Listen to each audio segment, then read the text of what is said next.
Share ചെയ്യണം.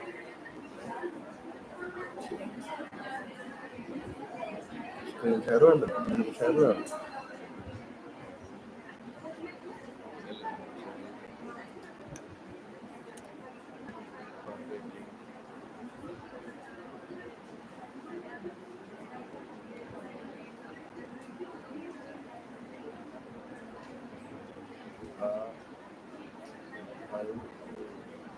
Video post ചെയ്തു.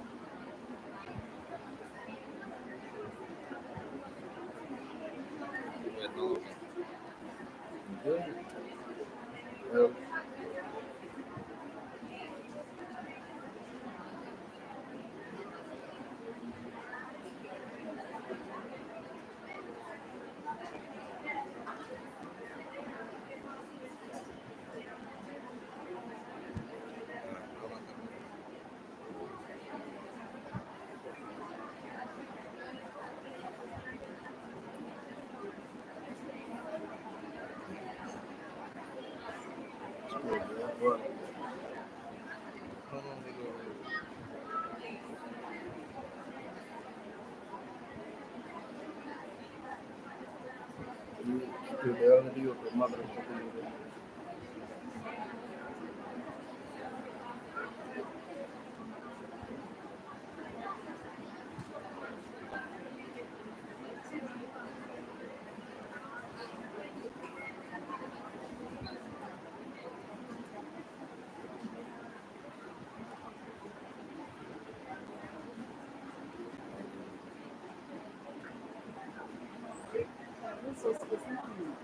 നിങ്ങളുടെ സാധനം സെറ്റ് ആയി കഴിഞ്ഞാൽ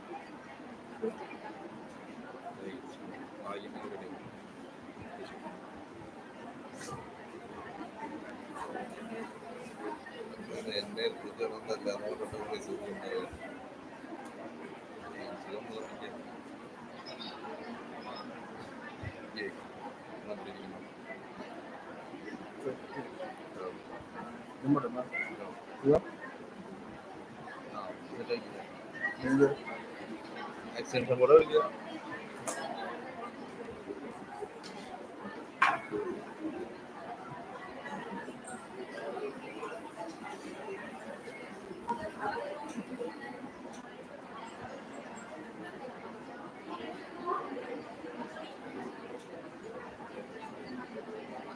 എന്നെ നോക്കാൻ പറ്റണ്ടായിക്കോ. ഇടയ്ക്ക് അയച്ചിട്ടേ എനിക്കെന്നെ തപ്പി നോക്കാൻ പറ്റാതെ പോയി.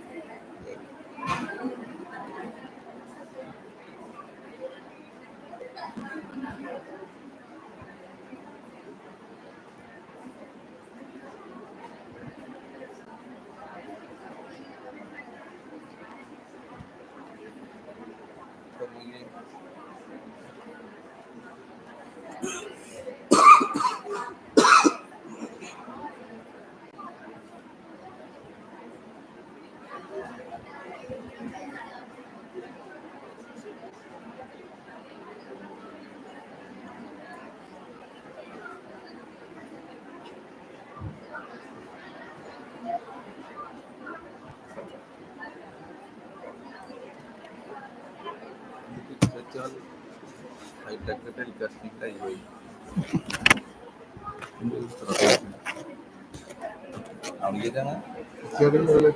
അതല്ല അവിടെ വേറെ വയ്ക്കണ്ടോ? അവിടെ ഒന്നും നോക്കില്ല. ഏത് ഈ സാധനം വയ്ക്കാനത് വേറെ ഒന്നും പരിപാടിക്കാൻ തോന്നുന്നു. സംസാരിക്കാൻ ആളെ കാണില്ലല്ലോ വിളിച്ചത്. കാണും.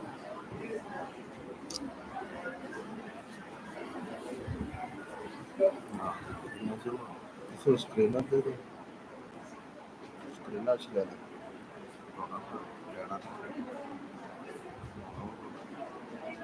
സ്ക്രീൻ പോരാൻ വഴിയില്ല.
തട്ടി വീണ വീഴുന്നുണ്ടോ? ആരില്ല കുറച്ച് കേൾക്കില്ല. കുറച്ച് കണ്ടെടുത്തു.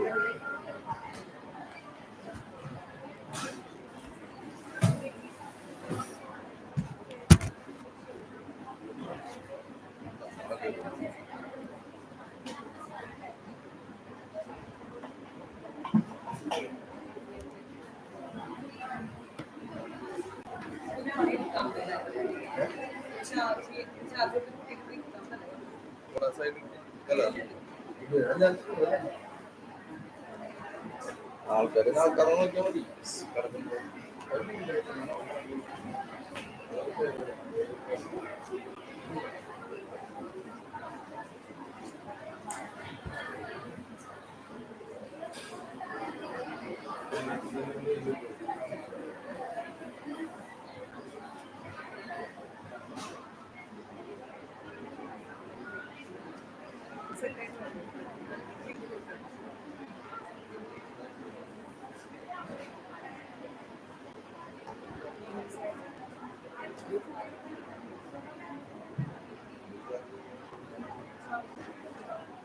കണക്ട് ചെയ്ത് വെച്ചിട്ടുണ്ട്.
Good morning to one and all. Today it's my absolute pleasure to extend a hearty welcome to each of you present here at the ICSSR sponsored two-day national seminar on accelerating sustainable economic growth through research, technology, and innovation under the theme Vision VIKSIT BHARATH 2047, organized by Department of Economics, Little Flower College, Guruvayur. Entering into today's session, let's start with a prayer. A warm welcome to our dedicated prayer team.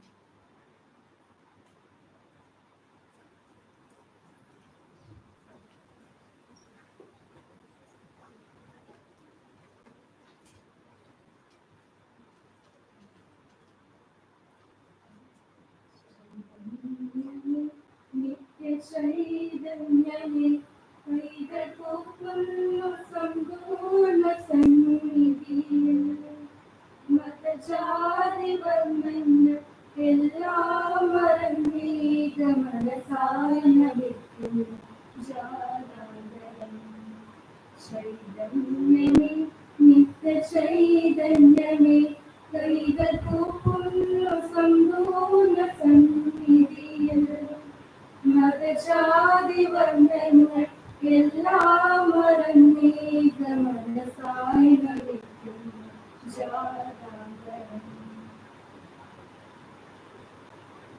ഹിന്ദുക്കൾ മുസ്ലിങ്ങൾ ക്രിസ്ത്യാനികൾ നിന്റെ പ്രിയമക്കളാം ഞങ്ങളെല്ലാവരും ഹിന്ദുക്കൾ മുസ്ലിങ്ങൾ ക്രിസ്ത്യാനികൾ നിന്റെ പ്രിയമക്കളാം ഞങ്ങളെല്ലാവരും തോളോട് തോൾ ചേർന്ന് സൗഹാർദ്ദമായി മാറി മുന്നേറുവാൻ ബലം നൽകിയണമേ തോളോട് തോൾ ചേർന്ന് സൗഹാർദ്ദമായി മാറി മുന്നേറുവാൻ ബലം നൽകിയണമേ ചൈതന്യമേ നിത്യ ചൈതന്യമേ കൈകൾ കൂപ്പുന്നു സമ്പൂർണ്ണ സന്നിധിയിൽ മതജാതി ബന്ധങ്ങൾ എല്ലാം മറന്നീക മനസായി നമിക്കുന്നു ജാതരം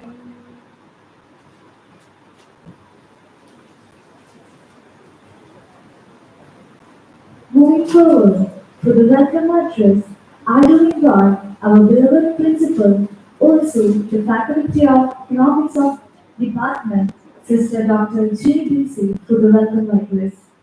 Welcome, ma'am.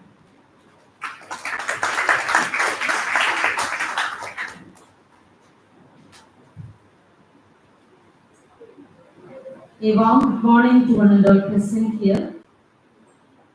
Respected Professor Dr. Chaco Jose, our distinguished guest and resource person for the day, a pioneer in the field of economics and an eminent academician, delegates from other colleges and institutions, Dr. Icssr, Head of the Department of Economics, Ms. Arya Pia, Association Secretary of ECNOMIC, and my dear fellow faculty members and my most beloved students. It is my privilege to welcome you all to this ICSSR sponsored national seminar on accelerating sustainable economic growth through research, technology, and innovation. The seminar's theme is both timely and significant as we navigate an era where sustainable growth is a global priority, requiring the interplay of research, innovation, and technological advancement. It is indeed a moment of pride and honor for our institution to host such an intellectually enriching seminar that resonates with the present or pressing needs of the society and the global economy. Today, we are deeply honored by the presence of Dr. Chaco Jose, a distinguished scholar and an inspiring leader whom I deeply admire. He has been not only a guiding force in my academic and professional journey, but also like an elder brother to me. As the principal of St. Aloysius College and an accomplished economist, sir, your contribution have inspired countless students and professionals in economics field. Your session today promises to illuminate new perspectives and provide invaluable insights into achieving sustainable economic growth in today's complex landscape. With heartfelt appreciation and gratitude, we warmly welcome you, sir, to this auspicious occasion of National Seminar.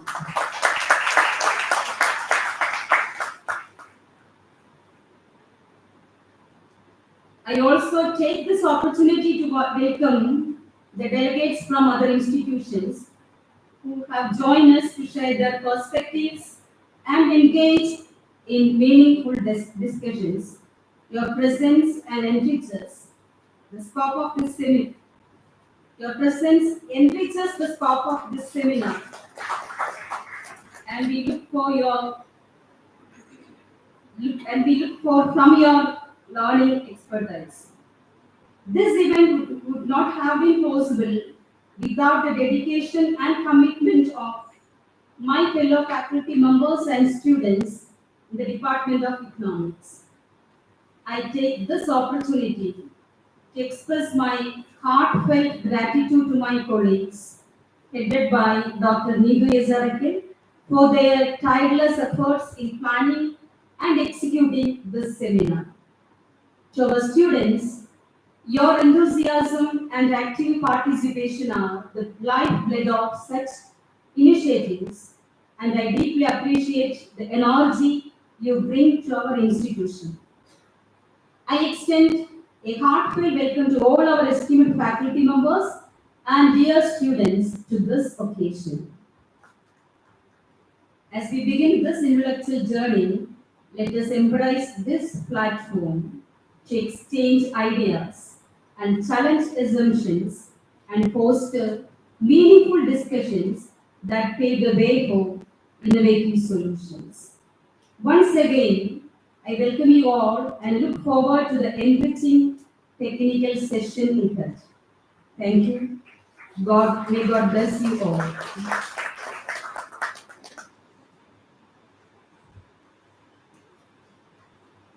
Thank you, sister. Now, I will welcome the head of the Department of Economics, Dr. Neetu S. Arkel, for introducing today's resource person. Welcome, ma'am.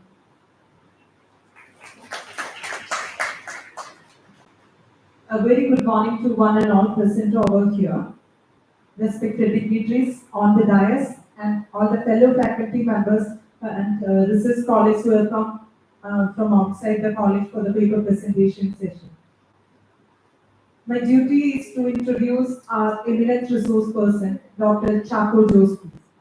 He had his graduation in economics from University of Connecticut and did his post-graduation in development economics from University of Connecticut and underwent Master of Philosophy in applied economics from Icssr and also did his PhD from Cochin University of Science and Technology. Dr. Chaco Joseph is currently serving as the principal of St. Aloysius College in Thrissur, and he was professor and head Department of Economics at Sacred Heart College, Chalakudi, prior to assuming his current position. Dr. Chaco has also served as a reader in the UGC Academic Staff College of University of Connecticut. He has been awarded the prestigious Professor M. Ghani Award for the Best College Teacher instituted by University of Connecticut for his academic contributions in his career spanning 27 years. His research contributions include research papers and edited books. Dr. Chaco is a research supervisor in economics at the University of Connecticut. So definitely, we are extremely happy to invite such an eminent person to deliver a technical talk on the session, Startups and their Role in Fostering Economic Innovation and Sustainable Economic Growth, for the ICSSR sponsored 2-day national seminar on accelerating sustainable economic growth through research, technology, and innovation. We proudly welcome you, sir. Thank you.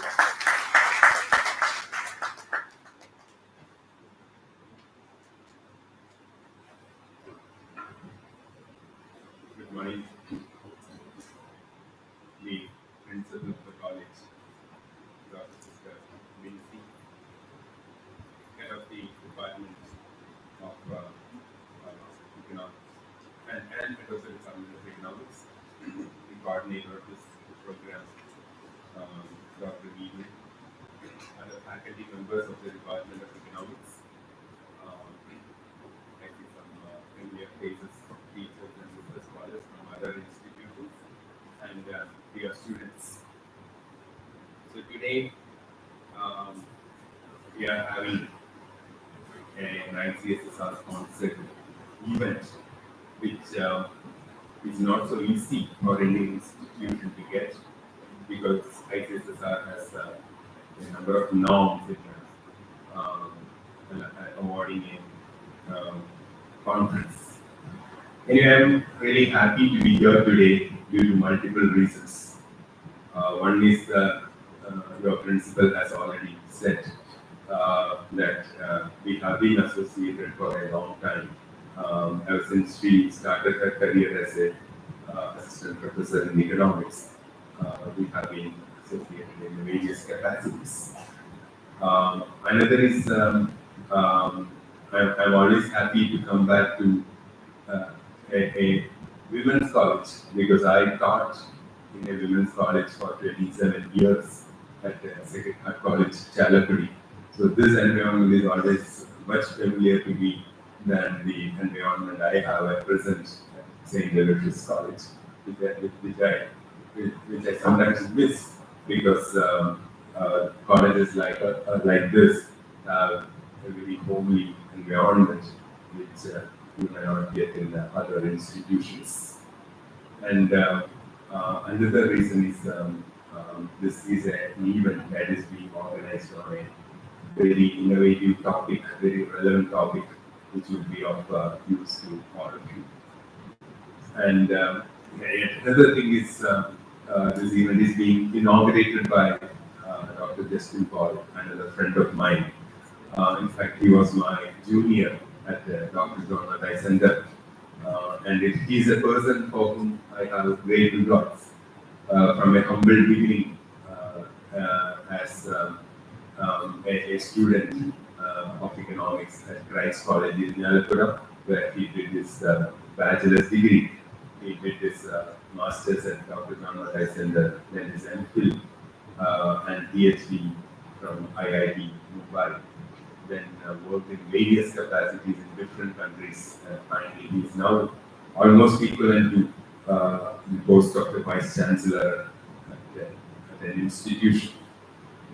So all these things make it happy for me to be here. So the topic of the day, it's the role of fostering innovation and sustainable growth for the startups. So I think I will switch over to Malayalam for your convenience. So I will ഉത്തരം പറഞ്ഞിട്ട് തുടങ്ങാൻ എളുപ്പമുണ്ട്. ഒരു സ്റ്റാർട്ടപ്പിന്റെ example പറയാം. നമുക്ക് എല്ലാവർക്കും വിദ്യാഭ്യാസത്തിൽ തന്നെയുള്ള സ്റ്റാർട്ടപ്പ് നിങ്ങൾക്ക് എല്ലാവർക്കും വളരെ ഫെമിലിയർ ആയിട്ട് സ്റ്റാർട്ടപ്പിന്റെ പേര് പറയാം. നിങ്ങളുടെ സ്റ്റാർട്ടപ്പിന്റെ പേര് പറയാം. Byju's, exactly. Byju's. So why is it called a startup? Byju's ഇപ്പോൾ എന്ത് സംഭവിച്ചു ഇപ്പോൾ നോക്കണം, നമുക്ക് അവസാനം ഡിസ്കസ് ചെയ്യാം. Byju's is a startup. So startups എന്ന് പറഞ്ഞു കഴിഞ്ഞാല് അതിന്റെ ഡെഫിനിഷൻ എന്ന് പറയുന്നത്, അല്ലെങ്കിൽ അതിനെ ബ്രോഡ് ആയിട്ട് ഡിഫൈൻ ചെയ്താല്, startups are companies which convert ideas into a corporate entity. So what did Byju's do actually? Byju's എന്താ ചെയ്തത്? ട്യൂഷൻ പഠിപ്പിച്ചു. അല്ല, അതൊന്നും ചെയ്തിട്ടില്ല. പക്ഷെ നമ്മളെല്ലാവരും അല്ലെ, നിങ്ങൾ പലരും വീട്ടില് ട്യൂഷൻ പഠിപ്പിക്കുന്നവരുണ്ടാവും. പക്ഷെ നമ്മൾ ചിന്തിച്ചതിനപ്പുറത്തേക്ക് അദ്ദേഹം ചിന്തിക്കുകയും അതിനെ ഒരു ഐഡിയ, ഒരു കമ്പനിയായിട്ട് കൺവേർട്ട് ചെയ്യുകയും അത് പിന്നീട് ലോകത്തിലെ ഏറ്റവും പ്രധാനപ്പെട്ട ഇൻവെസ്റ്റേഴ്സ് എല്ലാം അതിൽ ഇൻവെസ്റ്റ് ചെയ്യുന്ന അവസ്ഥയിലേക്ക് വരികയും ചെയ്യും. വീട്ടിലിരുന്ന് ട്യൂഷൻ പഠിക്കാനായിട്ട് അവർ നമ്മളെ സഹായിച്ചു. വേറൊരു സ്റ്റാർട്ടപ്പാണ്, ഇന്ത്യൻ സ്റ്റാർട്ടപ്പാണ് ഒല. ഒല കേരളമെന്ന് വിചാരിക്കും. എന്താണ് ഒല? ഒല ചെയ്യുന്നത് it's again an idea. Uber what they do is, നമുക്ക് ഒരു ഓട്ടോറിക്ഷ വേണം ഇവിടെ നിന്ന് പോകാൻ. നമ്മൾ പണ്ട് ചെയ്യുന്ന റോഡിൽ നിന്ന് കൈകാണിക്കായിരുന്നു. ഈ കോളേജിന്റെ മുന്നിലെ റോഡിൽ നിന്നാൽ നമുക്ക് ഓട്ടോറിക്ഷ കിട്ടുമായിരിക്കും. പക്ഷെ നിങ്ങളുടെ വീട് നിൽക്കുന്ന സ്ഥലത്ത് ചിലപ്പോൾ റോഡിന് മുന്നിൽ കൂടെ എപ്പോഴും autorickshaw പോകണമെന്നില്ല.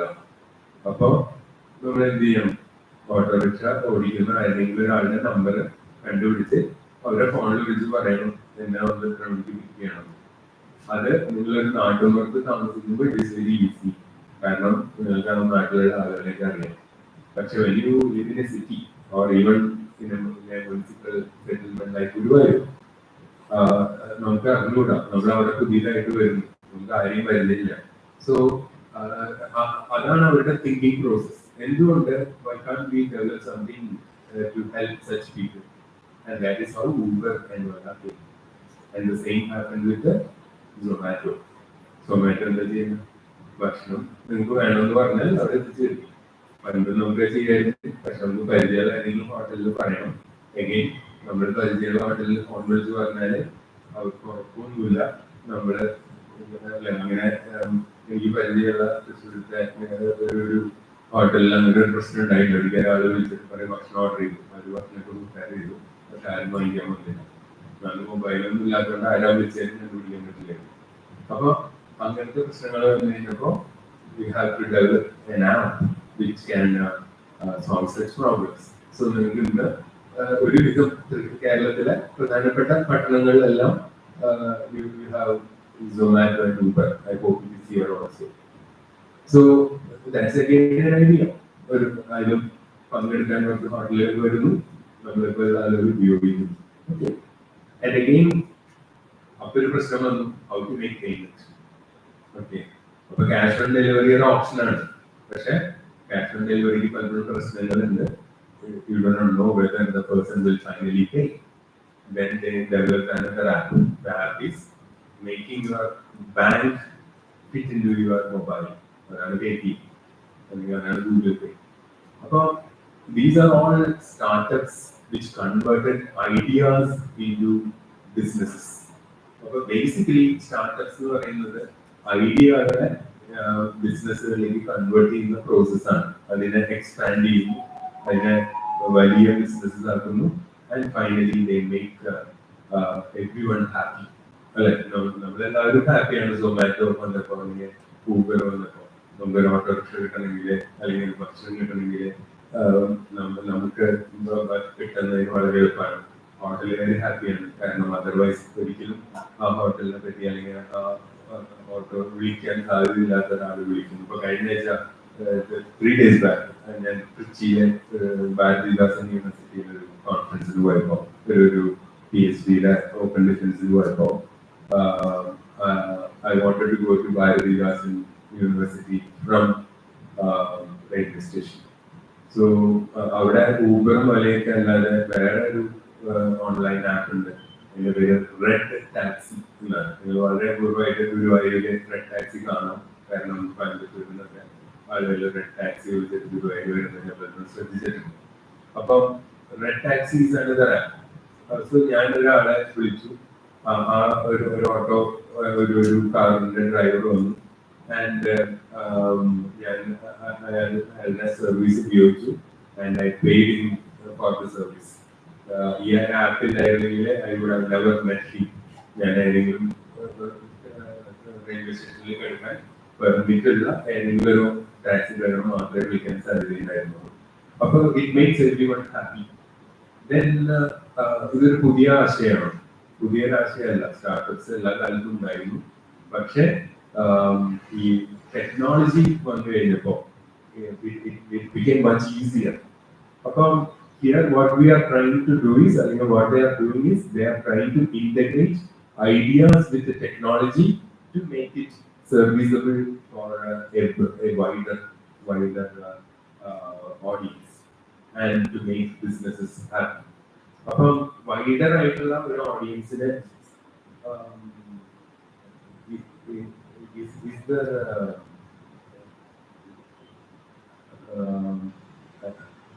is it okay to speak in Malayalam? Since it is being live streamed, I thought there could be some. No. Okay, yeah, fine. Yeah. So they are trying to integrate everything. So we are talking of live streaming. So somebody is attending this conference from some other place, and they are watching this online. When lockdowns came, what happened is Zoom-നെ പറ്റി കേട്ടിട്ടുണ്ടോ? നമ്മളാരും കേട്ടിട്ടില്ല. So it was developed. It was an idea that was developed. It was there earlier. അന്ന് നമ്മൾ video conferencing അല്ലെങ്കിൽ വിളിക്കാറ്. അത് ചെയ്യണമെന്ന് വെച്ച് കഴിഞ്ഞാൽ നിങ്ങൾ ഒരു സ്റ്റുഡിയോ പോലത്തെ സ്ഥലത്ത് പോയിരിക്കണം. എന്നിട്ട് അവിടെ പ്രത്യേക സൗണ്ട് സംവിധാനങ്ങളും ക്യാമറകളൊക്കെ ഉണ്ടാവും. അങ്ങനെയായിരുന്നു. But with the lockdown, Zoom became famous. Google Meet became famous. You can attend your Google Meet through your phone. But here on, what they are trying to do is they are trying to integrate technology with the ideas and make it accessible to more people. And when it is made accessible to more people, economies of scale come in. Okay, economies of scale and the economies of scale. Economies of scale are advantages of large scale production. So when it is produced on a large scale, you get many advantages. The same happens with the services when it is provided to large scale. So these are what startups are all about. Then I'll just give you some other ideas like what are the why startups are important. So startups are known for innovation. So I hope you have heard of an economist called Penrose. Okay. Diversification, innovation and diversification. These are two agents of growth. For example, there are many companies which are now diversified. For example, have you heard of, yeah, I'm sure you have heard of Milma. When we were of your age, Milma had just milk. They didn't sell anything else. They sold only milk. Then later they realized that if they want to grow, they should produce value-added products.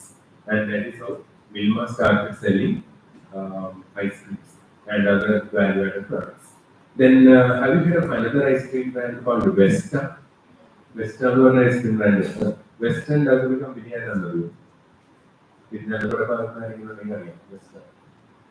Okay, Vesta is an ice cream company. KSR. KSR yeah, Kalithita, exactly.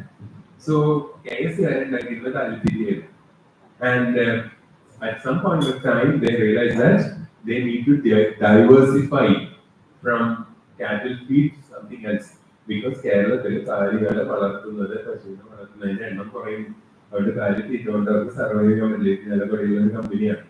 so they wanted to diversify. So Penrose says when you reach your growth limit, the product in the company growth limited, then to survive you should diversify. And they diversified into ice creams. Okay, so in the launch in the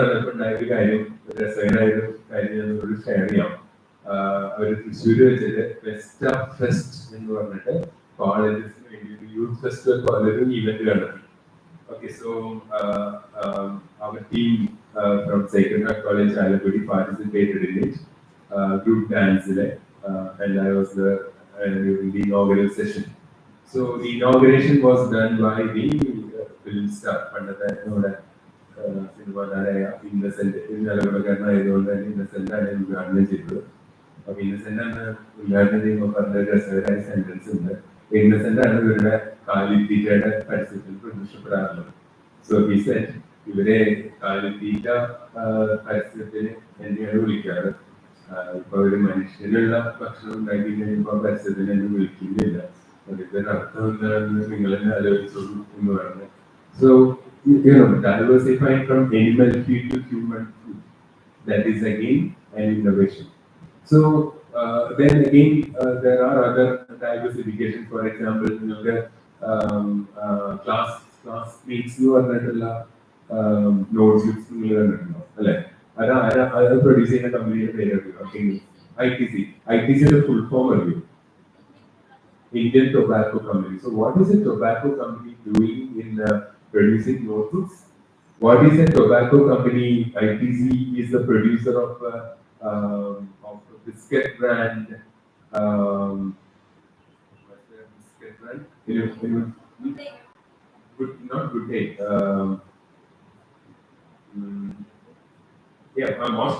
Most of the biscuits that you see in our bakery, they are made by ITC.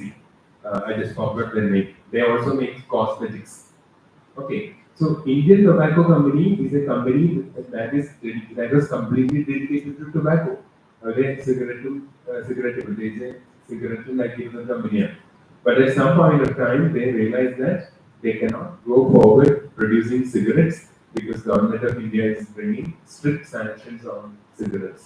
Cigarette self-cigarette വലിക്കാൻ പാടില്ലെന്നും cigarette വലിച്ചു കഴിഞ്ഞാൽ ഉള്ള ശിക്ഷകളും even പല കമ്പനികളും insurance പോലും തരില്ല. നമുക്ക് സിഗരറ്റ് വലിച്ചിട്ട് വലിയ രോഗങ്ങൾ വന്നാൽ അവര് ആദ്യമേ നമുക്ക് തന്നിരിക്കുന്ന ഒരു ഇൻസ്ട്രക്ഷൻ ഉണ്ട്, അതിനനുസരിച്ച് നമുക്ക് ഇൻഷുറൻസ് പോലും ഇല്ല. So ITC realized that they should diversify to some other things. അങ്ങനെ അവർ ഡൈവേഴ്സിഫൈ ചെയ്ത സാധനമാണ് നോട്ട്ബുക്ക്. അവരെന്തുകൊണ്ട് നോട്ട്ബുക്കിലെ ഡൈവേഴ്സിഫൈ ചെയ്യാൻ കാരണം ഇന്ത്യയെ പോലെയുള്ള ഒരു മാർക്കറ്റില് there are so many people, so many students, large number of student base. So they realized that there is no branded notebook in India. So they stepped into notebooks. അറിയാം നമ്മുടെ നെയ്ബറിനുള്ള കുന്നപ്പുറമാണ് കേരളത്തിലെ notebook വ്യവസായത്തിന്റെ ആസ്ഥാനമായിട്ട് അറിയപ്പെടുന്നത്. ബട്ട് ഓൾ ഇന്ത്യ ലെവലിൽ ഒരു branded notebook ഉണ്ടായിരുന്നില്ല. So they brought in classmates. Okay. So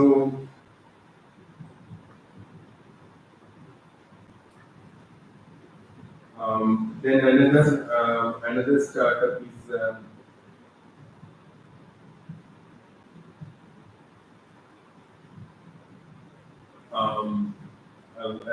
ലോകം മുഴുവൻ പിന്നെ മാറ്റി മറിച്ച സ്റ്റാർട്ടപ്പുകളാണ് നമ്മളെല്ലാവരും ഇപ്പൊ കാണുന്ന ഫേസ്ബുക്ക്, അതുപോലെ വാട്സപ്പ്, അതുപോലെ എന്താണ് ഇൻസ്റ്റാഗ്രാം. ഇതൊക്കെ these are all ideas being converted.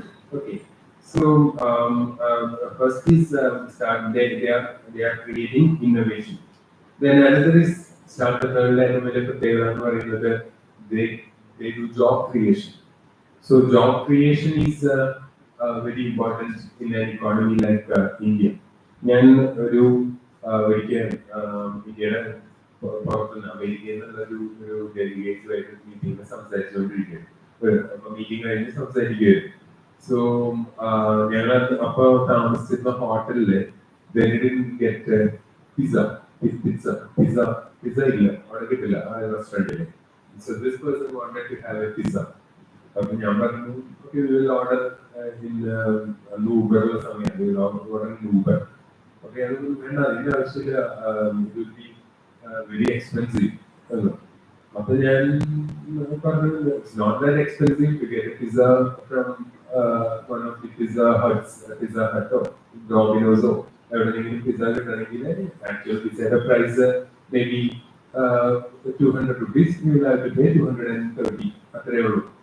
അപ്പൊ he said I'm so surprised. He said അമേരിക്കയിലെ അങ്ങനെ നിങ്ങൾ സാധനം ഓർഡർ ചെയ്ത് കഴിഞ്ഞാൽ ഓൾമോസ്റ്റ് പ്രോഡക്റ്റിന്റെ അതേ പ്രൈസ് തന്നെ സർവീസിന് കൊടുക്കേണ്ടി വരും. സർവീസ് എന്ന് പറയുന്നത് എന്താ, അവിടെ നിന്ന് ഭക്ഷണം വരുന്നതിന് കൊടുക്കേണ്ടി വരും. So what is the reason? The reason is India being a country with a vast population, we needed jobs on a large scale. So that is how these startups are creating jobs in countries like India. India പോലെയുള്ള വലിയ പോപ്പുലേഷനുള്ള രാജ്യങ്ങളിൽ they are creating jobs. Okay. Then so they are developing ideas, they are bringing in innovation, they are making companies, they are creating jobs. And jobs, you know, jobs create a circle. Jobs in that circle, and you are getting a job, then you are getting income, that improves your purchasing power, that further improves the economic activity. So jobs creation, when it is done on a large scale, that leads to growth of the economy. So another contribution of startups is that startups help in job creation and growth of the economy. Then another is the companies like this, startups, they bring in a new culture. What is the new culture? They bring in a new culture of efficiency and competition. Okay, I'm sure some of you have ആരെങ്കിലുമൊക്കെ എപ്പോഴെങ്കിലും ഊബറിലോ ഒലയിലോ ഒക്കെ അല്ലെങ്കിൽ product നിങ്ങൾ order ചെയ്തിട്ടുണ്ടായിരിക്കും. So അല്ലെങ്കിൽ maybe from Domino's is being I don't know. No, yes. Yeah, okay. What I'm trying to tell you is, order is a box. You will see a clock. That clock says your food will be delivered within 30 minutes or 20 minutes. And I will deliver it for week. They will give you some compensation. 20 minutes delivery on the order. And then Domino's does you again Domino's 30-minute policy. The policy is our number order is 30 minutes product കിട്ടിയില്ലെങ്കിൽ നിങ്ങൾ അതിന് fees കൊടുക്കണ്ട. You need not pay. 30 minutes കഴിഞ്ഞാൽ it's free. Okay. ഇത് എല്ലായ്പ്പോഴും work ചെയ്യണമെന്നൊന്നുമില്ല കേട്ടോ. നല്ല തിരക്കുള്ള ദിവസം ഒക്കെ ആണെങ്കിൽ നമ്മൾ ഓർഡർ ചെയ്യുമ്പോഴൊരു പറയും 30-minute policy is not applicable. Okay, but still പണ്ട് നമ്മുടെ നാട്ടിൽ ഇല്ലാതിരുന്ന സാധനം കോമ്പറ്റീഷനും എഫിഷ്യൻസി ഒക്കെ. നമ്മൾ സാധനം ഓർഡർ ചെയ്ത് കഴിഞ്ഞാൽ അതൊരു സെല്ലേഴ്സ് മാർക്കറ്റാണ്. ഞങ്ങൾക്ക് സർക്കിളൊക്കെ നിങ്ങൾ തരും, നിങ്ങൾ വേണമെങ്കിൽ വാങ്ങിച്ചാൽ മതി എന്നായിരുന്നു. ഇപ്പൊ അവിടെ നിന്ന് മാറിയിട്ട് they are doing it in a much better way, in a much efficient way. And again, നിങ്ങളൊരു ഓൺലൈനായിട്ട് ഞാനിത് ഈ എക്സാമ്പിളുകൾ കൂടുതൽ പറയുന്നത് നിങ്ങൾക്ക് ഫെമിലിയർ ആയിട്ടുള്ള എക്സാമ്പിൾസ് ആയതുകൊണ്ടാണ്. കുറെ ഇതിനേക്കാളൊക്കെ കൂടുതൽ ഗൗരവമുള്ള എക്സാമ്പിൾസ് ഉണ്ട്, പക്ഷെ അത് നിങ്ങൾക്ക് അത്ര ഫെമിലിയർ ആയിരിക്കില്ല എന്നുള്ളതാണ്. ഇപ്പൊ നിങ്ങൾ സാധനം ഓൺലൈനായിട്ട് ഓർഡർ ചെയ്ത് കഴിഞ്ഞാൽ what they do is you have to give a feedback അല്ലെ. ആ ഫീഡ്ബാക്കില് നിങ്ങൾ കൊടുക്കുന്ന your feedback is very important. ഇപ്പൊ കുറെ ആളുകള് ഒന്നിച്ച് ഒരു ഫീഡ്ബാക്ക് കൊടുക്കുന്നത് നെഗറ്റീവ് ഫീഡ്ബാക്ക് ആണെങ്കിൽ that person loses. Okay, so എൻ്റെ ഒരു സ്റ്റുഡന്റ് വൈകുന്നേരം സൊമാറ്റോ ഏജന്റായിട്ട് പോകുന്നുണ്ട്. അവിടെ കോളേജിൽ പഠിക്കുന്ന സ്റ്റുഡന്റ് ആണ്. അപ്പൊ വൈകുന്നേരം നമ്മുടെ ക്ലാസ് കഴിഞ്ഞാൽ 3:30 മണി തൊട്ട് ഏതാണ്ട് 11 മണി വരെ അവിടെ 11 മണി വരെ തുറന്നിരിക്കുന്ന റെസ്റ്റോറൻറ്റ്സ് ഉണ്ട്. സോ 11 മണി വരെ പോകാറുണ്ട്. അപ്പൊ ഞാൻ പലപ്പോഴും കുട്ടിയോട് ഇതിനെപ്പറ്റി സംസാരിക്കാറുണ്ട്. അപ്പോഴാണ് എനിക്കൊരു കാര്യം മനസ്സിലായത്, നമ്മള് ഏജന്റിനെ റേറ്റ് ചെയ്യുന്ന പോലെ തന്നെ ഏജന്റിനോട് കസ്റ്റമറെ റേറ്റ് ചെയ്യാൻ ഒരു പറയുന്നുണ്ട്. So we are also responsible. അപ്പൊ ഞാൻ ചോദിച്ചു അതിന്റെ കാരണം എന്താണ്? അപ്പൊ അതിന്റെ കാരണം പറഞ്ഞത് പലപ്പോഴും പല കസ്റ്റമേഴ്സും പ്രോഡക്റ്റ് ഓർഡർ ചെയ്യും, എന്നിട്ട് അനാവശ്യമായിട്ട് ക്യാൻസൽ ചെയ്യും. അങ്ങനെയൊക്കെയുള്ള കാര്യങ്ങൾ വരുന്ന സമയത്ത് അല്ലെങ്കിൽ റൂഡായിട്ട് ബിഹേവ് ചെയ്യാം, ഇങ്ങനെയൊക്കെയുള്ളത് വന്നു കഴിഞ്ഞാല് അവർക്ക് നമ്മളെ റേറ്റ് ചെയ്യും. ആൻഡ് നമുക്ക് കുറച്ചധികം നെഗറ്റീവ് റേറ്റിംഗ്സ് കിട്ടിക്കഴിഞ്ഞാൽ that app will block us. നമ്മള് ഓർഡർ കൊടുക്കാൻ പറഞ്ഞു കഴിഞ്ഞാല് നമുക്ക് ഓർഡർ കൊടുക്കാൻ പറ്റില്ല. പിന്നെ പലപ്പോഴും നമ്മളെ വിഷമിപ്പിക്കേണ്ടെന്ന് വിചാരിച്ചിട്ട് നമ്മളെ ബ്ലോക്ക് ചെയ്യുന്ന അതിൽ കാണിക്കില്ല. നമ്മളെ എന്തെങ്കിലുമൊക്കെ റെസ്റ്റോറൻറ്റ് സെലക്ട് ചെയ്ത് കാണിക്കും ഈ റെസ്റ്റോറൻറ്റ് ഫുഡ് സെർവ് ചെയ്യുന്നില്ല, അല്ലെങ്കിൽ നിങ്ങൾ പറഞ്ഞ പ്രോഡക്റ്റ് ഇപ്പോൾ അവൈലബിൾ അല്ല. അതെല്ലാം AI ആണല്ലോ. Everything is done by AI. So appropriate message created so Indian markets competition and efficiency. Startups are. Then another is it is also addressing global challenges. Global challenges, it is a globalized economy, liberalization, privatization, globalization. So when it comes to a global challenge, something that the startup ideas are very important. Global challenge kind of some I was listening to a professor. There was a conference at Amrita University. So I was listening to a professor from Cornell University in the United States. So that person was referring to our digital payment systems, and he was saying that you cannot do payments so fast in the United States because they don't have so popular apps like our Google Pay or Paytm or PhonePe like that. That's popular and UPI popular. Still people use more currency rather than digital payments.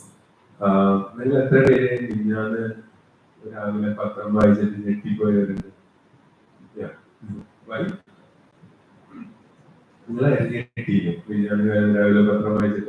കേരളത്തിലെ എല്ലാ പത്രത്തിനും front പേജിൽ വായിച്ചിട്ട് ഞെട്ടി കുറെ ആൾക്കാരുണ്ട്. Front പേജിൽ പല വാർത്തകളും വന്നതിന് ആളുകളെ ഏറ്റവും ഞെട്ടിയ വാർത്ത എന്താണ്? ഇനി നോട്ടിന് വിടാം, ഡിജിറ്റൽ കറൻസി മാത്രം. ഈ നോട്ട് കെട്ടുകൾ തലേനായിട്ട് ഡീലും കിഴക്കേണ്ട ഡീലൊക്കെ വെച്ചിരിക്കുന്ന കുറെ ആളുകൾ കണ്ടപ്പോൾ ഞെട്ടിപ്പോയി. ഫെബ്രുവരി 15-ാം തീയതിക്കുള്ളിലെ നോട്ടുകൾ ഡിജിറ്റൽ ആക്കിയിട്ട് മാറ്റിയില്ല എന്നുണ്ടെങ്കിൽ you will lose all the money. Okay. So it was an advertisement by Jain University for the Future Summit that they are holding. I was there yesterday for the Future Summit. Yesterday was their day dedicated to education. So, that's very innovational. All newspapers reported that. And പിന്നീട് ശരിയാണോ എത്തിക്കലാണോ ജനങ്ങളിങ്ങനെ ആശയക്കുഴപ്പത്തിലുണ്ടാക്കാമോ എന്നൊക്കെ ചോദിച്ചിട്ടുള്ള വേറെയും കുറെ debates അവിടെ ഉണ്ട്. But that's an innovation. All innovations are like that. Innovations നമ്മളെ സൊമാറ്റോനെ glorify ചെയ്യുമ്പോഴും there are many other things. Last week, day before yesterday, there was a big musical event at our college. Musical bands from different colleges competed, and towards the end, there was a performance by a music band called Masala Coffee. Okay, so what I'm trying to tell you is, an organization meeting alumni, and it was conducted by the Alumni Association of the college. So there were some 12 people in a meeting. It started at 10 and it did not end even by 2 o'clock. So I thought I will order some lunch for them. So then they said that 10 chicken biryani and 2 veg biryani. So 12 biryani in total to be ordered. So St. Andrew's College is at one of the distant corners of the Thrissur Corporation. So the nearest hotel restaurant was one restaurant at a place called Oledi. So when I checked Zomato, it said that one chicken biryani costs 220 rupees. For that hotel, that is too much. Then I thought, okay, anyway, we will order. Then when I started ordering this, they said, do you want add-ons? So biryani is a platter. It's a platter. You need not order anything else. It's the platter. That's the food. Fried rice, biryani, you need not. First of all, you add-ons. Check it about. First add-on is papadam, 7 rupees. Second add-on is salad, 9 rupees. Third add-on is pickle, 8 rupees. So So I thought I will not order this online. കാരണം ആ ഒരു റെസ്റ്റോറൻറ്റിന്റെ പൈസ രൂപ തന്നെ അധികം. Then ഇതൊക്കെ add-ons ആണ്. So so the total bill will come to 3,000 rupees for 12 biryani. ഞാൻ ഓഫീസിൽ നിന്ന് ഒരാൾ വിളിച്ചിട്ട് ആളോട് പറഞ്ഞു go and buy. ഞാൻ 3,000 രൂപയും കൊടുത്തു വെച്ചു. തിരിച്ചു വന്നപ്പോൾ അയാൾ എനിക്ക് 1,200 രൂപ തന്നു. അപ്പൊ ഞാൻ ചോദിച്ചു കിട്ടിയ സാധനങ്ങളെല്ലാം കിട്ടിയില്ല, എല്ലാം കിട്ടി. പപ്പടം വെച്ചാൽ കിട്ടിയില്ല, അതെല്ലാം കിട്ടി. Only 1,100 rupees less than what you online order. So is it ethical? There are questions. അങ്ങനെ നമ്മൾ ഓൺലൈൻ ഓർഡർ ചെയ്യുമ്പോൾ ഇത്രയും പൈസ ഡിഫറൻസ് വാങ്ങിക്കാമോ, അല്ലെങ്കിൽ നമുക്ക് സാധാരണ വാങ്ങിക്കുമ്പോൾ കൂടെ കിട്ടുന്ന സാധനങ്ങൾ ആഡ് ഓൺസ് ആക്കാമോ? So these are all ethical questions, but these are all keeping this aside. This is what is happening globally. So startups are taking us to global levels. Then startups നമ്മൾ വിചാരിക്കുന്ന പോലെ സ്റ്റാർട്ടപ്പിന്റെ വഴികളിലൂടെ കടന്നവരെല്ലാവരും they didn't walk on roses. Okay, they also have their problems. So we started with the BYJU'S, and we know what happened to BYJU'S. Okay, and the reasons എന്താണെന്നുള്ളത് അന്വേഷിക്കാൻ എളുപ്പമല്ല, കാരണം the multiple reasons are being attributed. But still, we will see what are the challenges being faced by startups. So the first is funding. Venture capital. Venture capital is an old idea. Venture capital എന്ന് പറഞ്ഞു കഴിഞ്ഞാൽ ഇപ്പം നിങ്ങളൊരു business വേണം. Business തുടങ്ങാനായിട്ട് നിങ്ങൾ loan apply ചെയ്യും. Loan apply ചെയ്യുമ്പോൾ അവർ നിങ്ങളോട് ചോദിക്കുന്ന പല കാര്യങ്ങളുണ്ട്. ഈ പ്രോഡക്റ്റ് ഇതിന് മുമ്പ് ഇവിടെ ആരാണ് പ്രൊഡ്യൂസ് ചെയ്യുന്നത്, ആ കമ്പനികളുടെ പേര്, അവരുടെ ഇതുവരെയുള്ള സെയിൽസിന്റെ ഇതൊക്കെ ചോദിക്കും. ഇതൊക്കെ ചോദിച്ചു കഴിയുമ്പോൾ നിങ്ങൾ ചെല്ലുന്ന ഒരു ഐഡിയയുമായിട്ടാണ് വിചാരിക്കുക. അപ്പൊ സപ്പോസ് ഊബർ തുടങ്ങുന്ന ആള് ആദ്യമായിട്ട് ലോൺ അപ്ലൈ ആണ്. അപ്പൊ ഇത് ചോദിക്കുന്നത് ഇയാൾക്ക് തരില്ല. കാരണം എന്താ, അതൊരു ഐഡിയ മാത്രമാണ്. Nobody is selling such a product or service in the market, so he has no way to give examples. Appo adana venture capital nu parayna. You have an idea and these people are ready to fund these ideas, this venture. Okay, so funding ella startup-കളെ സംബന്ധിച്ച് അത് വലിയ ബുദ്ധിമുട്ടാണ്. അപ്പോൾ funding is a problem. Then another is എല്ലാ വെഞ്ചറുകളും unparalleled venture ആവണമെന്നില്ല. ഇപ്പോൾ Uber taxi എന്ന് നമ്മൾ പറയുന്നത്, അല്ലെങ്കിൽ ഊബർ ഓട്ടോ എന്ന് പറയുന്നത് ഒരു പുതിയ കോൺസെപ്റ്റ് ആണ്, ആപ്പ് ബേസ്ഡ് ആയിട്ട്. But earlier also we had local facilities where if you call to a number you will get a taxi or you will get an auto. That's local arrangement. For example, Guruvayur auto union league വിളിച്ചു പറയാണ് എന്തൊരു auto വേണം, auto വിടുമായിരുന്നില്ല. അപ്പം you have to face competition. ഇപ്പോഴും Uber ടാക്സികള് Cochin എയർപോർട്ടിൽ നിങ്ങൾ വിളിച്ചു കഴിഞ്ഞാല് ഊബർ ടാക്സികൾക്ക് വരാനായിട്ട് സ്പേസ് ഉണ്ട്, അവിടെ മാത്രമേ ടാക്സി കിട്ടുള്ളൂ. പണ്ട് ഊബർ ടാക്സി എയർപോർട്ടിൽ കയറാൻ സമയത്തില്ലായിരുന്നു. You have to go outside and get it. So that is competition. So second challenge that you face is you will have a competition in the market. Then another is talent acquisition. Talent acquisition is very challenging. കാരണം ഇങ്ങനത്തെ talent എന്ന് പറയുന്നത് it should be there with both the user and the provider. അപ്പോൾ നിങ്ങൾ ഞാൻ front സ്റ്റുഡന്റിന്റെ example പറയുന്നത് ചോദിച്ചു, നമ്മൾ ഒരു പ്രോഡക്റ്റ് ഓർഡർ ചെയ്യുമ്പോൾ അല്ലെങ്കിൽ ഒരു ഫുഡ് ഓർഡർ ചെയ്യുമ്പോൾ അതെങ്ങനെയാണ് നിങ്ങൾ എടുക്കുന്നത്?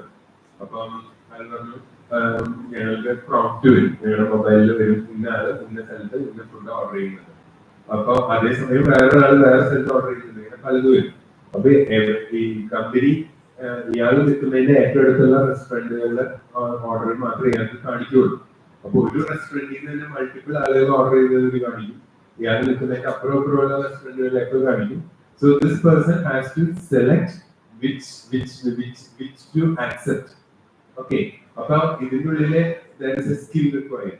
There is a skill that is to be acquired. അങ്ങനത്തെ ആളുകൾ ഇപ്പൊ നിങ്ങൾ എല്ലാവരും മൊബൈൽ ഉപയോഗിക്കുന്നവരാണെന്നുള്ളത് നിങ്ങൾ വിചാരിക്കും ഇതിലിപ്പോ എന്താണ് ഇത്ര വലിയ സ്കില്ല്. പക്ഷെ നമ്മുടെ പോലെ മൊബൈൽ പെനട്രേഷൻ ഇല്ലാത്ത കമ്മ്യൂണിറ്റീസ് ലോകത്തിൽ ഇന്ത്യയിലുണ്ട്. അപ്പൊ ഇപ്പൊ നിങ്ങൾക്ക് എല്ലാവർക്കും സ്വന്തമായിട്ട് മൊബൈൽ ഉണ്ടായിരിക്കും. അതിന് നമ്മൾ നന്ദി പറയേണ്ടത് കോവിഡിനോടാണ്. അതിന് മുമ്പ് അങ്ങനെ ഉണ്ടായിരുന്നില്ല. പക്ഷെ മൊബൈൽ ഒരു ലേണിംഗ് ഡിവൈസ് ആയിട്ട് മാറിയത് it's because of the lockdown. പക്ഷെ അങ്ങനെ അല്ലാത്ത കമ്മ്യൂണിറ്റീസ് ഉണ്ട്. ഇനി യൂസറിന്റെ എന്തെങ്കിലും ചാലഞ്ചസ് നിങ്ങളുടെ വീട്ടില് കുറച്ച് പ്രായമായ ആൾക്കാരുണ്ടെങ്കിൽ I'm sure most of them are not comfortable with Google Pay or Zomato and so on. അപ്പോൾ അങ്ങനത്തെ talent acquisition is again a challenge. Then another is market uncertainty. Market uncertainty എന്ന് പറയുന്നത് ഒരു ചാലഞ്ചാണ്. കാരണം എന്താ, മാർക്കറ്റ്സ് എപ്പോഴും സ്റ്റേബിൾ അല്ല. There are situations ഇപ്പോൾ ലോക്ക്ഡൌണിന്റെ സമയത്ത് അല്ലെങ്കിൽ അങ്ങനെയുള്ള സിറ്റുവേഷൻസിൽ we all depended very much on these online facilities, but now we are not that much dependent. Then the type of population, ഇപ്പോൾ തൃശ്ശൂർ എന്ന് പറയുന്നത് ഒരു മുനിസിപ്പൽ കോർപ്പറേഷൻ ആണെങ്കിലും you do not have Uber taxis in Thrissur. Autos are available, but taxis are not available. But if you go to Cochin, it's available. Why? Because Cochin has a population that is floating population, and it has a population that is more based on commerce, whereas Thrissur has a population which is not floating, and people who live there are more or less permanent residents there. So the market is uncertain. If you start a business about, have you heard of a company called Starbucks? Starbucks, yeah. What is Starbucks is all about? Yeah, coffee. You can order coffee, and if you want to sit there for an hour, you can sit there for an hour or 2 hours. You can sit. Nobody is going to ask you to go out. Okay, that's again a concept. That's an innovation. Why? നമുക്ക് ചില കാര്യങ്ങൾ നമുക്ക് മനസ്സിലാവുന്നത് നമുക്ക് അങ്ങനത്തെ requirements ഇല്ലാത്തതുകൊണ്ടാണ്. Okay, for example ഇപ്പൊ ഞാൻ ഇങ്ങോട്ട് വരും. Okay, since I come from Thrissur, ഞാൻ ഡ്രൈവ് ചെയ്താണ് വന്നത്. ബട്ട് ഞാൻ ട്രെയിനിലാണ് വന്നത് വിചാരിക്കാം. ആൻഡ് ഞാൻ രാവിലെ ഇവിടെ ട്രെയിനിലെത്തി. And I have to attend this meeting. And again നമ്മളെ പോലത്തെ കോളേജുകളിൽ നമ്മളെ എപ്പോൾ വന്നാലും റിസപ്റ്റീവ്. പക്ഷെ if I am going to a company, അതായത് കമ്പനിയിലേക്കാണ് പോകുന്നത്. ഞാനിവിടെ 8 മണിക്ക് എത്തി, 10 മണിക്ക് മീറ്റിംഗ്, ഇടയിലുള്ള 2 മണിക്കൂർ I have to work. What I can do is I can go to a Starbucks outlet, order a coffee, which will definitely cost you more than 200 rupees. Okay, but you get free Wi-Fi, you can sit in an air-conditioned room, and you can work on the laptop. പക്ഷെ ഇതിന്റെ need നമുക്ക് മനസ്സിലാവണമെങ്കിൽ നമുക്ക് അങ്ങനെ ചെയ്യാൻ എന്തെങ്കിലും work ഉണ്ടാവണം, അല്ലെ? നമുക്ക് ഇൻസ്റ്റാഗ്രാം നോക്കാനായിട്ട് അവിടെ യൂസ് ചെയ്യാൻ ചിലപ്പോൾ it won't be worth. So depending on the economy, when the economy grows, അതിനനുസരിച്ച് സാഹചര്യങ്ങൾ ഉയർന്ന് വന്നാൽ മാത്രമാണ് ഇക്കോണമി മുന്നോട്ട് പോകുന്നത്. Recently, I was attending a meeting where തൃശ്ശൂർ-based ആയിട്ടുള്ള കേരളത്തിലെ ബാങ്കുകളുടെ തലസ്ഥാനം എന്ന് പറയുന്നത് തൃശ്ശൂരാണ്.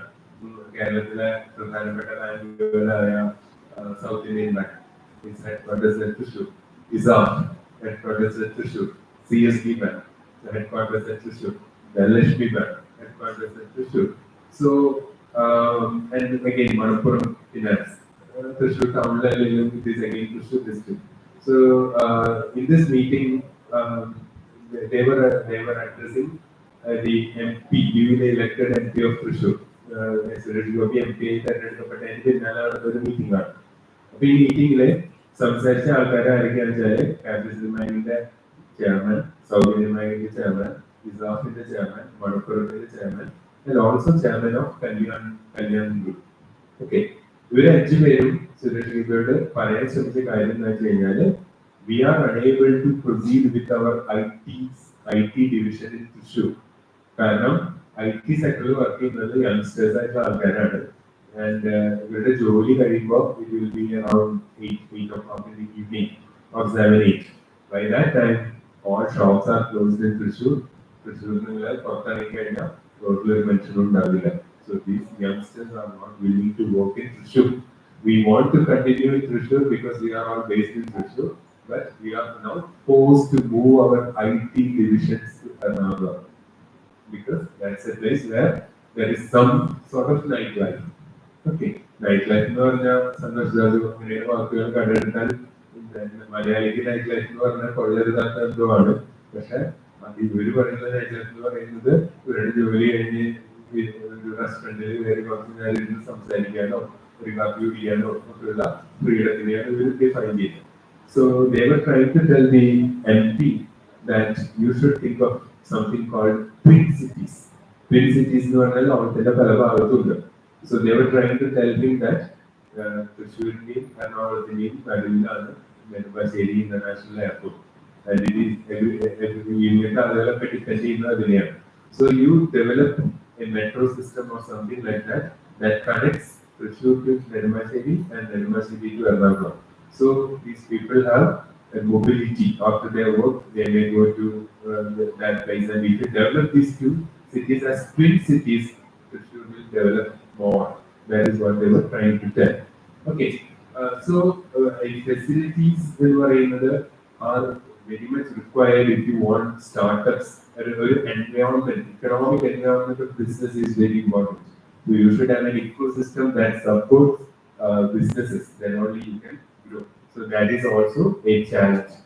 Then regulations, government regulations are also challenges. Tell startups in government regulations പ്രവർത്തിക്കാൻ പറ്റാത്തതുണ്ട്, ചില സ്റ്റാർട്ടപ്പ് പ്രവർത്തിക്കാൻ സാധിക്കുന്നുണ്ട്. So these are all to be considered. Then അപ്പോൾ നിങ്ങൾക്ക് സ്റ്റാർട്ടപ്പ് തുടങ്ങണമെന്നുണ്ടെങ്കിൽ എന്ത് ചെയ്യാൻ പറ്റും as A student?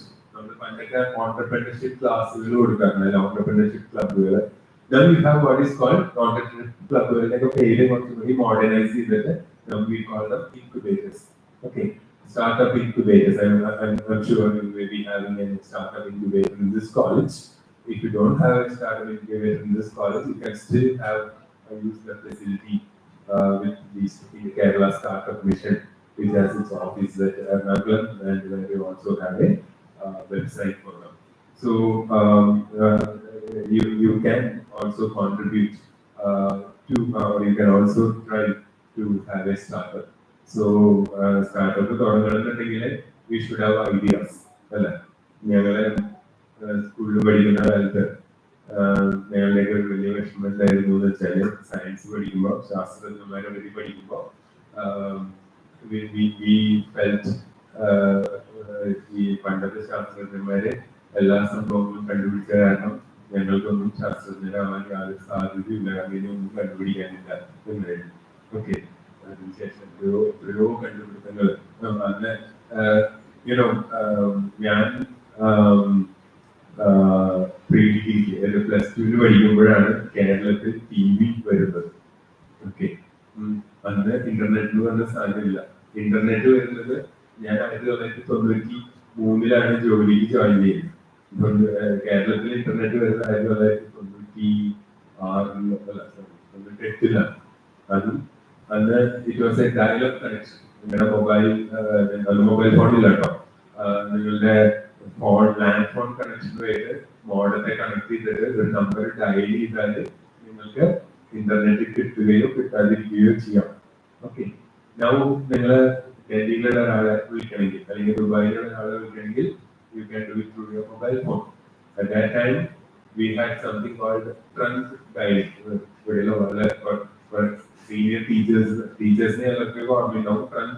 Trunk dialing എന്ന് പറഞ്ഞു കഴിഞ്ഞാൽ നമുക്ക് ഇപ്പോൾ ഇവിടുന്ന് എറണാകുളത്തുള്ള ഒരാളെ വിളിക്കണമെങ്കിൽ what you have to do is നമ്മുടെ എക്സ്ചേഞ്ചിൽ വിളിച്ച് പറയണം എറണാകുളത്തുള്ള നമ്പർ എനിക്ക് കിട്ടണം. അപ്പൊ അവര് അതവിടെ എഴുതി വയ്ക്കും. എന്നിട്ട് അവർക്ക് ഒഴിവുള്ളപ്പോൾ അവർ എറണാകുളത്തെ എക്സ്ചേഞ്ചുമായിട്ട് കണക്ട് ചെയ്ത് ഇയാളെ വിളിക്കും. ഇയാളെ വിളിച്ചിട്ട് പറയും നിങ്ങൾക്ക് തൃശ്ശൂരിൽ നിന്ന് നമ്പറിൽ ഒരാൾ വിളിക്കുന്നുണ്ട്, വെയിറ്റ് ചെയ്യും പറയും. അപ്പൊ അയാളവിടെ വെയിറ്റ് ചെയ്യും. എന്നിട്ട് നമ്മളെ വിളിച്ച് പറയും ഇയാളവിടെ ഉണ്ട്. അപ്പൊ ഇത് വിളിക്കുന്ന നേരത്തെ അയാളവിടെ വേണം, ഇവര് തിരിച്ചു വിളിക്കുമ്പോൾ നമ്മളിവിടെ വേണം, എന്നാലാണ് കോള് കണക്ട് ആവും. ഓക്കെ, അവിടെ നിന്ന് അത് ഇന്ത്യയുടെ ഉള്ളിലെ കാര്യമാണ് പറയുന്നത്. എറണാകുളത്തേക്ക് വിളിക്കുമ്പോൾ പോലും അങ്ങനെ വേണമായിരുന്നു. അവിടെ നിന്ന് നിങ്ങൾക്ക് ലോകത്തിന്റെ എവിടെ വേണമെങ്കിലും വാട്സപ്പിൽ കൂടെ വിളിക്കാവുന്ന അവസ്ഥയിലേക്ക് നമ്മൾ എത്തി. സോ ടെക്നോളജി ഇതൊക്കെ അത് കഴിഞ്ഞിട്ടുണ്ടായി കണ്ടുപിടുത്തങ്ങളാണ്. So what I'm trying to tell you is you should have ideas. Ideas ideas do not come from thin air. Ideas come from when you think. നമ്മൾ ആലോചിക്കുകയും അറിയുകയും ഒക്കെ ചെയ്യുമ്പോഴാണ് ഐഡിയാസ് ഉണ്ടാവുന്നത്. So I hope you will also have the opportunity to start a startup that will make our lives easier. So I'll conclude by saying that there is a strong linkages between startups and economic performance. Only an economy can grow forward only when we have new business ideas and new business enterprises. So when new business ideas and new business enterprises come, they can cater to job creation and that can add value to the economy. And when that adds value to the economy, that will result in the growth of this economy. So I hope you will be inspired by that. അത് വേണമെങ്കിൽ പ്രധാനമായിട്ടൊരു കാര്യം എന്ന് പറയുന്നത് നമ്മള് യഥാർത്ഥത്തിലുള്ള ഫാക്ടുകൾ അറിയണം. Okay, യഥാർത്ഥത്തിലുള്ള fact കിട്ടാത്തൊരു സ്ഥലമാണ് ഫേസ്ബുക്ക്, ഇൻസ്റ്റാഗ്രാം. ഓക്കെ, ഇതുമായിട്ട് ബന്ധപ്പെട്ട ഒരു കാര്യം അല്ലെങ്കിലും ഞാൻ നിങ്ങളോട് പറയാണ്, നിങ്ങൾ ഇൻസ്റ്റാഗ്രാമിൽ ഒരു ഫോട്ടോ, ഫേസ്ബുക്കിൽ ഒരു ഫോട്ടോ ഇടണമെങ്കിൽ ഫേസ്ബുക്ക് ഇൻസ്റ്റാഗ്രാം നിങ്ങൾ ഇൻസ്റ്റാഗ്രാമിൽ ഒരു ഫോട്ടോ ഇടാൻ തീരുമാനിച്ചാൽ എത്ര ഫോട്ടോ എടുക്കും? എടുത്തിട്ടുണ്ടാവും ഒരു 15 എണ്ണെങ്കിലും ഇട്ടിട്ട് ഏറ്റവും നല്ലത് ഇടാറുള്ളൂ. So please understand that whatever you see in Instagram or social media is what others design for you to be seen. 15 ഫോട്ടോയിൽ നിങ്ങളുടെ ഏറ്റവും നല്ല ഫോട്ടോ 2-3 ഫിൽറ്റർ കിട്ടിയതിന് ശേഷമാണ് പോസ്റ്റ് ചെയ്യുന്നത്. അങ്ങനെ തന്നെയാണ് ബാക്കിയുള്ളവർ ചെയ്യുന്നത് എന്ന് ഓർക്കുക. അതൊരു പിക്ചർ ആണെങ്കിലും ഒരു ഐഡിയ ആണെങ്കിലും നിങ്ങൾ കേൾക്കുന്ന ഒരു വാർത്തയാണെങ്കിലും ഐഡിയ ആണെങ്കിലും. So you should search further to identify what is the real fact and what is the truth. ആ എൻക്വയറിയാണ് ഞാൻ ഇന്ന് കുട്ടികളിൽ കാണാത്തൊരു കാര്യം. എന്താണ് അവർ കാണുന്നത് അതിനെ വിശ്വസിക്കുന്നു, അങ്ങനെയാണ് ലോകം എന്ന് വിചാരിക്കുന്നു. But there are avenues where you can go beyond all this and understand the truth. അപ്പോഴാണ് നിങ്ങൾ ഒറിജിനൽ തിങ്കർ ആവുന്നത്. And only when you become an original thinker, ബാക്കിയൊക്കെ ക്ലോൺഡ് ആണ്. ക്ലോൺ എന്ന് പറഞ്ഞാൽ അതൊക്കെ അറിയാലോ. ക്ലോൺ എന്ന് പറഞ്ഞാൽ ഇപ്പൊ ഞങ്ങള് ടീച്ചേഴ്സിന്റെ ഏറ്റവും വലിയ ചാലഞ്ചാണ് ഒരു നല്ല ജേർണൽ കണ്ടുപിടിക്കാൻ പോലും പറ്റാത്ത അവസ്ഥയാണ്. കാരണം ഓൾ ജേർണൽസ് ആർ ക്ലോൺ. ഒരു ജേർണലിന്റെ വ്യാജ പതിപ്പുകളാണല്ല. സോ നിങ്ങള് എന്താണ് യഥാർത്ഥ വാർത്ത, എന്താണ് സത്യം എന്ന് അറിഞ്ഞാൽ മാത്രമാണ് നിങ്ങൾ ഒറിജിനൽ തിങ്കേഴ്സ് ആവുള്ളൂ. And only when you become an original thinker, you can contribute to the society and to the growth of the economy. Economics വിദ്യാർത്ഥികൾ എന്ന നിലയിൽ that is our responsibility. Okay, so start thinking originally and start being contributors to the growth of the economy and society. Thank you.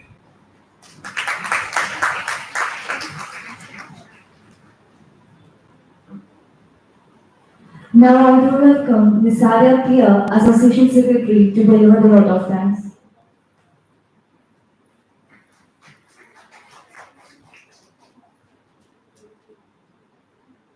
Good morning all.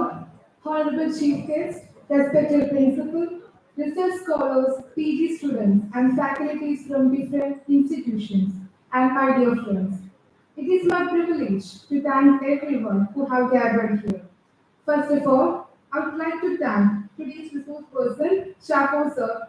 Thank you sir for coming here. It is really an informative session. Next, I want to thank our dearest principal, Dr. Sister Jenny Terry. Thank you, sister, for your constant support and encouragement.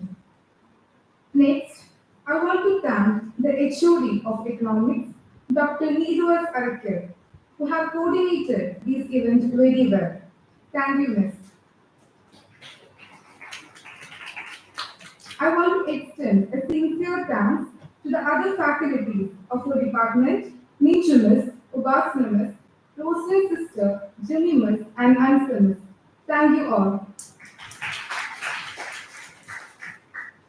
A special thanks to the research scholars, PG students, and faculties from different institutions. Thank you so much for attending the program.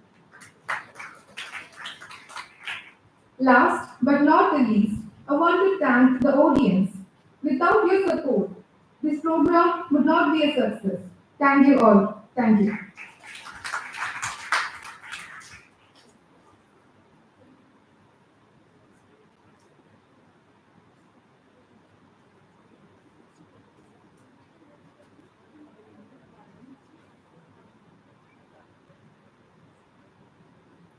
So now it's a tea break. Let's start the next section on 11:45 onwards. Thank you.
ആരും കാണില്ല.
Hello.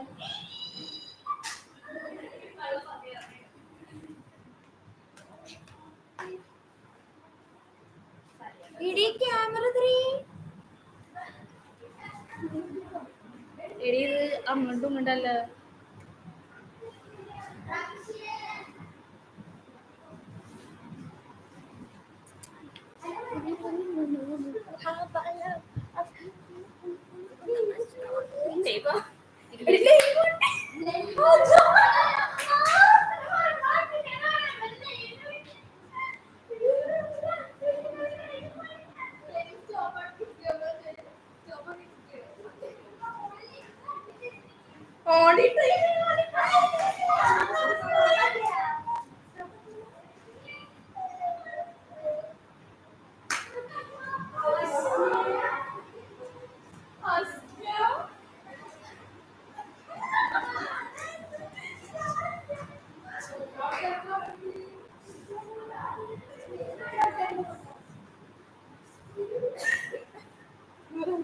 ആരും കണ്ടില്ലടി, ആൾക്കാരില്ല.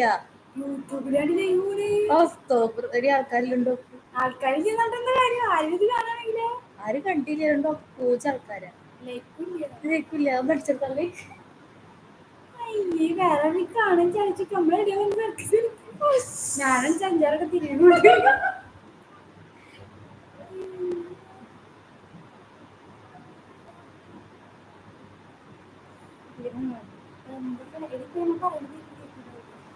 കേക്കുണ്ടാ പറയുന്നത്?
Good afternoon, all.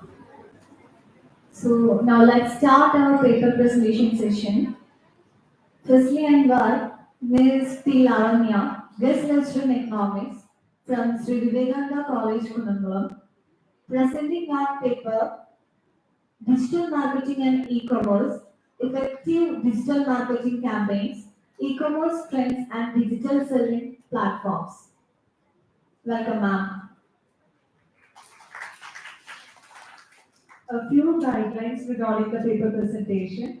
As we are running out of time, we have decided to make the paper presentation session for each person up to 5 minutes. So by 3 minutes, we will be giving you a warning bell.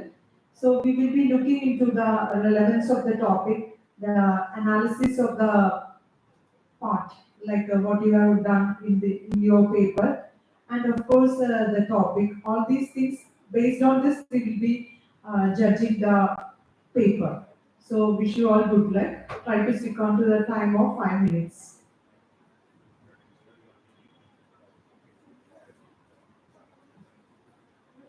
So meanwhile, you can do the one thing. You can skip the introductory part, directly discuss on the objectives, then analysis, findings, conclusion. Like this, you can make the presentation.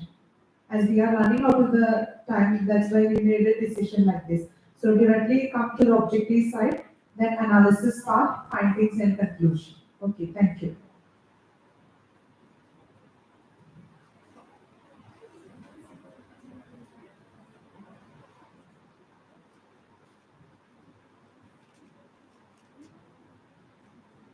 First of all, a very good afternoon.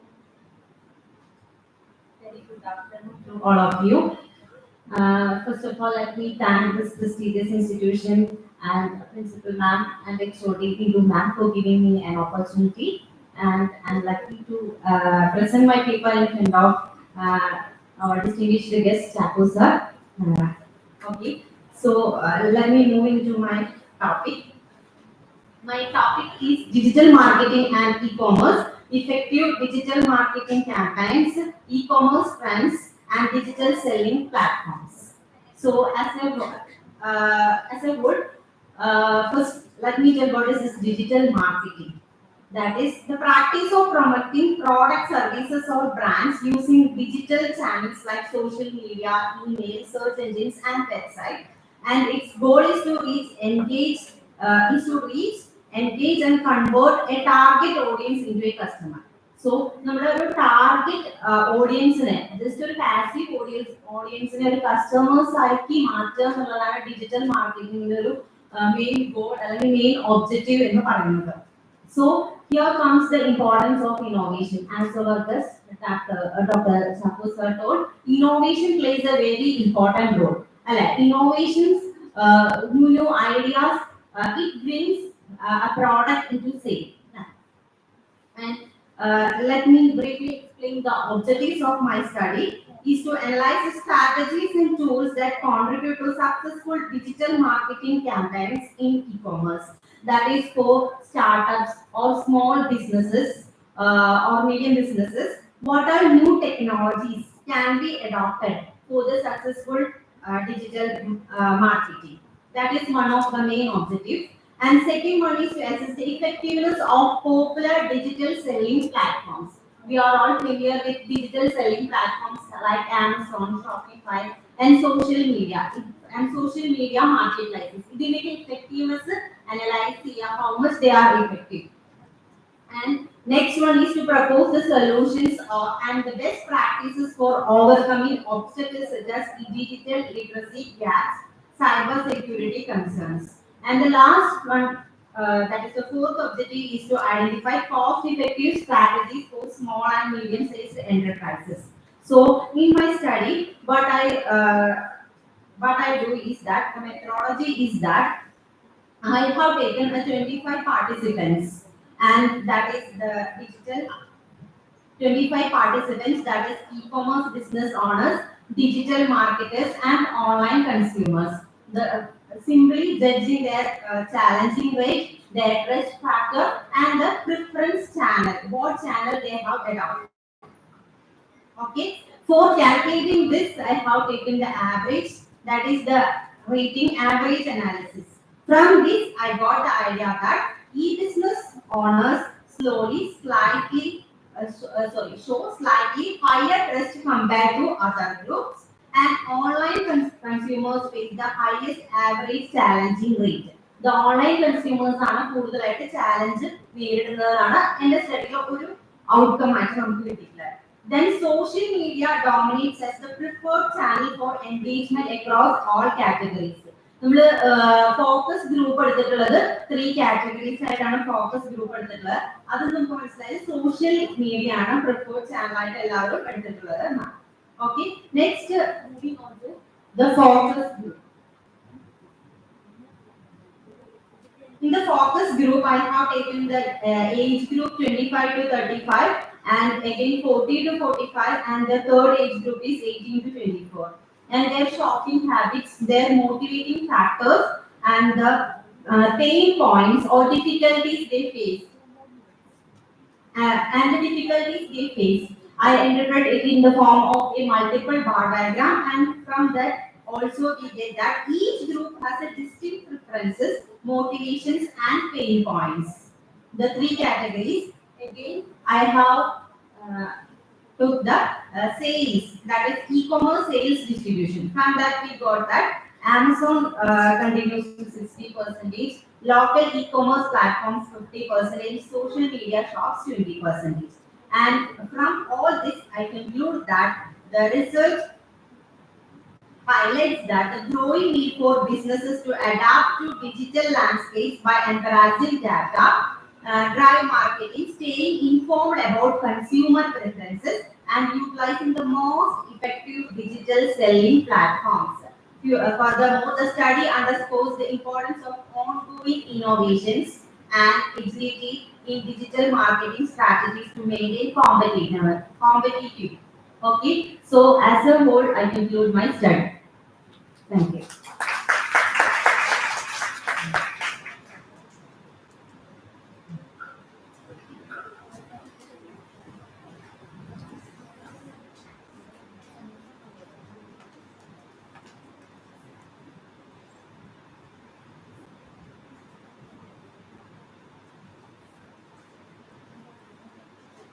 Thank you, ma'am. Then I would like to invite Ms. Anisha NJ, Assistant Professor, St. Joseph College, Irinalakuda, and Ms. Aguila N, Assistant Professor, St. Joseph College, Irinalakuda, presenting paper on Homestead Agroforestry Practices and Climate Change Adaptation, a case study of Irinalakuda Municipality. Welcome you both.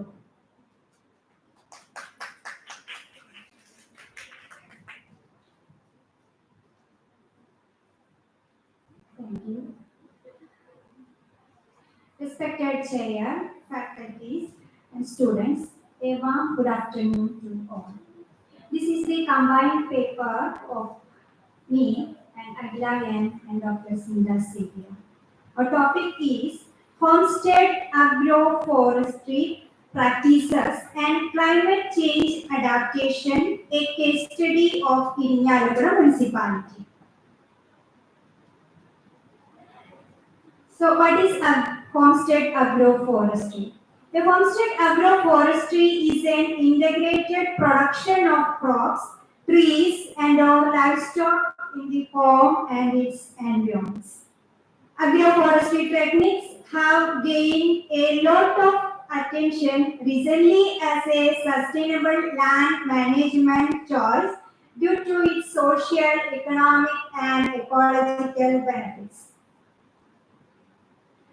Study objectives are to study the extent of agroforestry practices of homestead farmers in Irinalakuda municipality, to list down homestead farming crops of sample respondents, and third one is to analyze gender-specific perception of homestead agroforestry practices towards the climate change adaptation.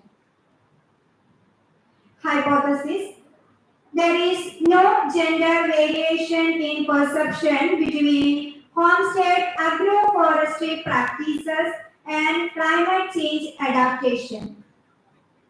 Chi-square test is used for testing this hypothesis. Significance of the study. The problem of climate change is most challenging problem of the world. Crops, animals, soil and water resources, rural communities and agricultural workers are all impacted by climate change. Present study explains how far agricultural practices reduces effects of climate change. Methodology. Both primary and secondary data are used for the study. Geographical area of the study is Irinalakuda municipality. Primary data collected from 100 households of Irinalakuda municipality. For analyzing data, percentages, averages are used. For analyzing perception, chi-square test is used.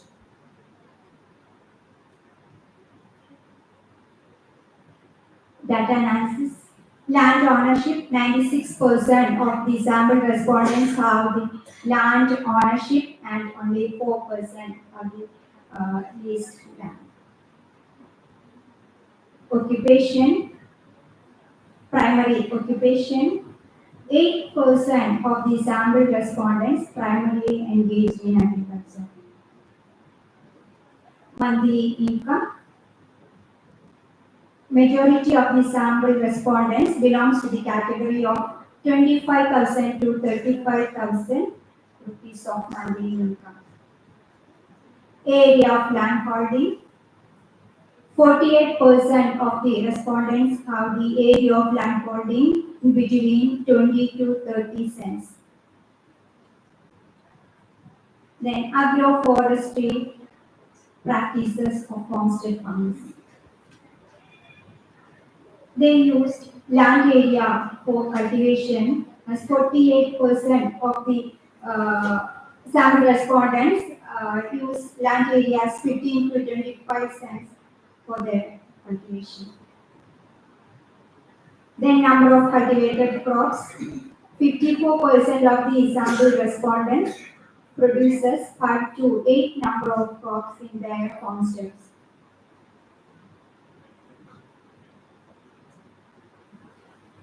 Number of trees planted. 48% of the respondents planted 10 to 15 number of trees. Then next we move on to gender-wise perception towards homestead agroforestry, and these various components are to be analyzed: source of income, poison-free crops, and some extent of kitchen waste management, soil health protection, water conservation, heat absorption by leaves, and house protection.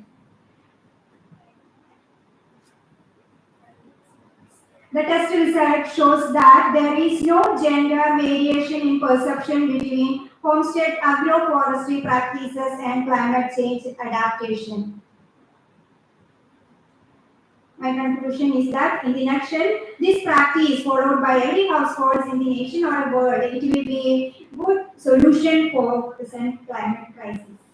Scope for further studies: researcher can include quantitative analysis of climate change adaptation and can include government schemes in aid for climate change adaptation. Thank you.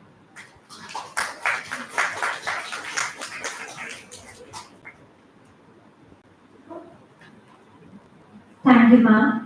Now I invite Ms. Jonna Thomas, Assistant Professor, St. Joseph College in Yalkuda, presenting paper on Indian Carbon Market, Progress and Possibilities. Welcome, ma'am.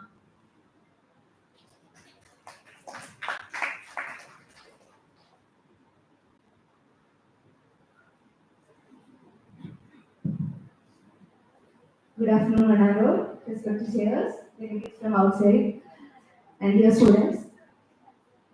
Today, I would like to share some ideas on carbon marketing. I don't know how many of you are aware with the term carbon marketing. Actually, Ravila startup ne kuറിച്ച് പറഞ്ഞപ്പോൾ ഈ startup possibilities ഉള്ള ഒരു ഏരിയയാണ് carbon marketing എന്ന് പറയുന്നത്. Carbon marketing means it's a system where we can hold and solve carbon credits. അപ്പോൾ എന്താണ് ഇതിന്റെ ഇമ്പോർട്ടൻസ് എന്നുള്ള ഒരു ക്വസ്റ്റ്യൻ നിങ്ങളുടെ ഉള്ളിൽ വരാനുള്ള സാധ്യതയുണ്ട്. നമുക്കറിയാം നമ്മൾ നേരിടുന്ന ഏറ്റവും വലിയ problem, one of the major challenge faced by the global economy is nothing but environmental degradation and climate change. So the solution is sustainable development. You know the meaning of sustainable development. And there are many ways to achieve sustainable development. And one of the way is carbon marketing. നിങ്ങളുടെ കയ്യിൽ carbon dye oxide absorb ചെയ്യാനുള്ള ഏതെങ്കിലും methods ഉണ്ടെങ്കിൽ you can cell. അതാണ് carbon മാർക്കറ്റിംഗിന്റെ ഒരു simple ആയിട്ടുള്ള version. Companies ഒക്കെ പുറത്തേക്ക് വിടുന്നത് ഈ പറയുന്ന ഗ്രീൻ ഹൗസ് ഗ്യാസസ് ആണ്. ഓക്കെ, അപ്പോൾ ഇവിടെ I'm just telling about the PART scheme. PART is an initiative by Indian government. It means it's expansion, perform, achieve, and trade. Where each industry has a target. ഓരോ ഇൻഡസ്ട്രിക്കും ഒരു target കൊടുത്തിട്ടുണ്ടാവും carbon എമിഷന്റെ കാര്യത്തിൽ. For example, ഇപ്പോൾ ഞാൻ simple ആയിട്ട് പറയുകയാണെങ്കിൽ units ഒക്കെ ഉണ്ട്, ബട്ട് 100 യൂണിറ്റ് ആണെന്ന് വിചാരിക്കുക. അപ്പൊ നിങ്ങൾക്ക് 100 യൂണിറ്റ് കാർബൺ ഡൈ ഓക്സൈഡ് പുറത്തേക്ക് വിടാനുള്ള ഓപ്ഷൻ ഉണ്ട്. ആൻഡ് നിങ്ങൾ 80 യൂണിറ്റ്സ് വിട്ടിട്ടുള്ളൂ, നിങ്ങൾക്ക് 20 യൂണിറ്റ്സ് അവിടെ ഉണ്ട്. മറ്റൊരു കമ്പനി 120 വിട്ടിട്ടുണ്ടെങ്കിൽ അവർ എക്സ്ട്രാ 20 ആണ് പുറത്തേക്ക് വിട്ടിരിക്കുന്നത്. You can buy, you can sell your extra 20 അവർക്ക് വിൽക്കാം. അവർക്ക് അത് വാങ്ങിച്ചിട്ട് അവരുടെ കാർബൺ ടാർഗറ്റ് മീറ്റ് ചെയ്യാം. ഇതാണ് simply PAT scheme. So it's a secondary data analysis. PAT സ്കീമിനെ കുറിച്ച് ബ്യൂറോ ഓഫ് എനർജി എഫിഷ്യൻസി പുറത്തുവിട്ടിരിക്കുന്ന ഡേറ്റ വെച്ചിട്ടുള്ള ചെറിയൊരു സ്റ്റഡി മാത്രമാണിത്. Coming to the objectives, to analyze the performance of PART scheme, cycle 1 to 5, then to identify the further possibilities of PART scheme. Okay. Now coming to the, I think there is no need to explain methodology. It is a descriptive analysis based on the secondary data. Then PART overview. Next. already told about the part scheme, so no need to explain it. Then design. ഇത് എങ്ങനെയാണ് part scheme workout ആവുന്നതിന്റെ ഒരു format ആണ്. And from 2012 onwards, 12 നമ്മൾ introduce ചെയ്തത്. Now we have completed 6 cycles of PAT, and now we are on the 7th cycle. So it's an analysis of cycle 1 to 7. Okay. അപ്പോൾ നമുക്ക് ഓരോ സെക്ടറിലും ഏതൊക്കെയാണ് വന്നിട്ടുള്ളത്, identify ചെയ്തിരിക്കുന്ന സെക്ടേഴ്സ് ഏതൊക്കെയാണ്, അതിൽ എത്ര കമ്പനീസ് ഉണ്ട്, DC മീൻസ് ഡെസിഗ്നേറ്റഡ് കമ്പനീസ് എന്നുള്ളതാണ്. അവർക്കാണ് ഈ ഒരു പാറ്റ് സ്കീമിൽ സർട്ടിഫിക്കറ്റ്സ് ഇഷ്യൂ ചെയ്യുന്നത്. ആൻഡ് മെയിൻ സെക്ടേഴ്സ് ഏതൊക്കെയാണെന്നും ഓരോ സൈക്കിളിലെയും ടാർഗറ്റ് എത്രയാണെന്നും ഈ ടേബിളിൽ കൊടുത്തിട്ടുണ്ട്. And it is clear that the main areas are aluminium, steel, that is the basic industries of our country. Now cycle wise emission analysis. Next. So cycle 1 is not available like this, that's why I am not included in this study. Cycle 2 to 5 is given here, cycle 2 is here. Continue. Let's come to the final analysis. Okay. So it is clear from the tables that major contributions are from the areas of iron, steel, aluminium, etc. Then cycle 1 and 2 shows effectiveness of cycle, that is PAT scheme. ഏറ്റവും കൂടുതൽ CO2 emissions കുറഞ്ഞിട്ടുള്ളത് 1 and 2 അതിനുശേഷം ഒരു പ്രത്യേകത വന്നിരുന്നു, year vice ആയിട്ടാണ് പാറ്റ് scheme introduce ചെയ്തത്. അതിന് മുന്നേ വരെ 3 ഇയർ സൈക്കിൾസ് ആയിരുന്നു. അതുകൊണ്ടാണ് ആ ഒരു ചേഞ്ച് അവിടെ വന്നിരിക്കുന്നത്. അതുപോലെ തന്നെ കോവിഡിന്റെ ഇമ്പാക്ട് നമുക്ക് ഇതിനകത്ത് കാണാൻ സാധിക്കും. ബിക്കോസ് കോവിഡ് സമയത്ത് എല്ലാ ഇൻഡസ്ട്രീസും ഷട്ട് ഡൗൺ ചെയ്തിരിക്കുകയായിരുന്നു. അപ്പൊ അതും നമുക്ക് ഈ ഒരു അനാലിസിസിൽ നിന്ന് മനസ്സിലാക്കാൻ സാധിക്കും. ദെൻ അലൂമിനിയം ആണ് ടോപ്പ് കോൺട്രിബ്യൂട്ടർ ആയിട്ട് ഓവറോൾ നിൽക്കുന്നത്. That is very important because നമ്മുടെ ഏറ്റവും കൂടുതൽ കോൺട്രിബ്യൂഷൻസ് ഉള്ള ഏറ്റവും എമർജിംഗ് ആയിട്ടുള്ള ഗ്രോത്ത് ഉള്ള ഇൻഡസ്ട്രിയാണ് അലൂമിനിയം എന്ന് പറയുന്നത്. Now coming to the effectiveness of PAT scheme. Okay. So this table shows energy saving target and energy saving achieved columns 4 and 5. So except in cycle 4, but we have achieved more than what we target. Target ചെയ്യുന്നതിനേക്കാൾ കൂടുതൽ energy savings നമുക്ക് ചെയ്യാനായിട്ട് സാധിച്ചിട്ടുണ്ട്. അതുപോലെ CO2 reduction കാര്യത്തിലും this scheme has contributed. Now coming to the trade of energy saving certificates. ഇതാണ് ഇതിന് important ആയിട്ടുള്ള മറ്റൊരു ഏരിയ. ഞാൻ ആദ്യമേ പറഞ്ഞിരുന്നു, നിങ്ങൾക്ക് എക്സ്ട്രാ ഉണ്ടെങ്കിൽ you can trade and earn money. So trading shows that cycle 1 it is equivalent to 100 million crores of trade is there. Then time out ആയതുകൊണ്ട് അവസാനിപ്പിക്കുകയാണ്. Coming to the conclusion. So 106 million ton CO2 emission ആണ് ഈ ഒരു scheme വഴി മാത്രം നമുക്ക് control ചെയ്യാനായിട്ട് സാധിച്ചിട്ടുള്ളത്. അതുപോലെ തന്നെ trading is also very important. And ഈ ഒരു market, carbon market has future possibility. Startup business idea. Okay, that's all. Thank you.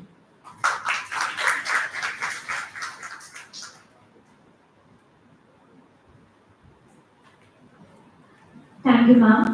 Then I invite VIKSIT, research scholar from St. Thomas College, Thrissur, presenting paper on the economic consequences of divorce on women and employment and financial independence in India. Welcome.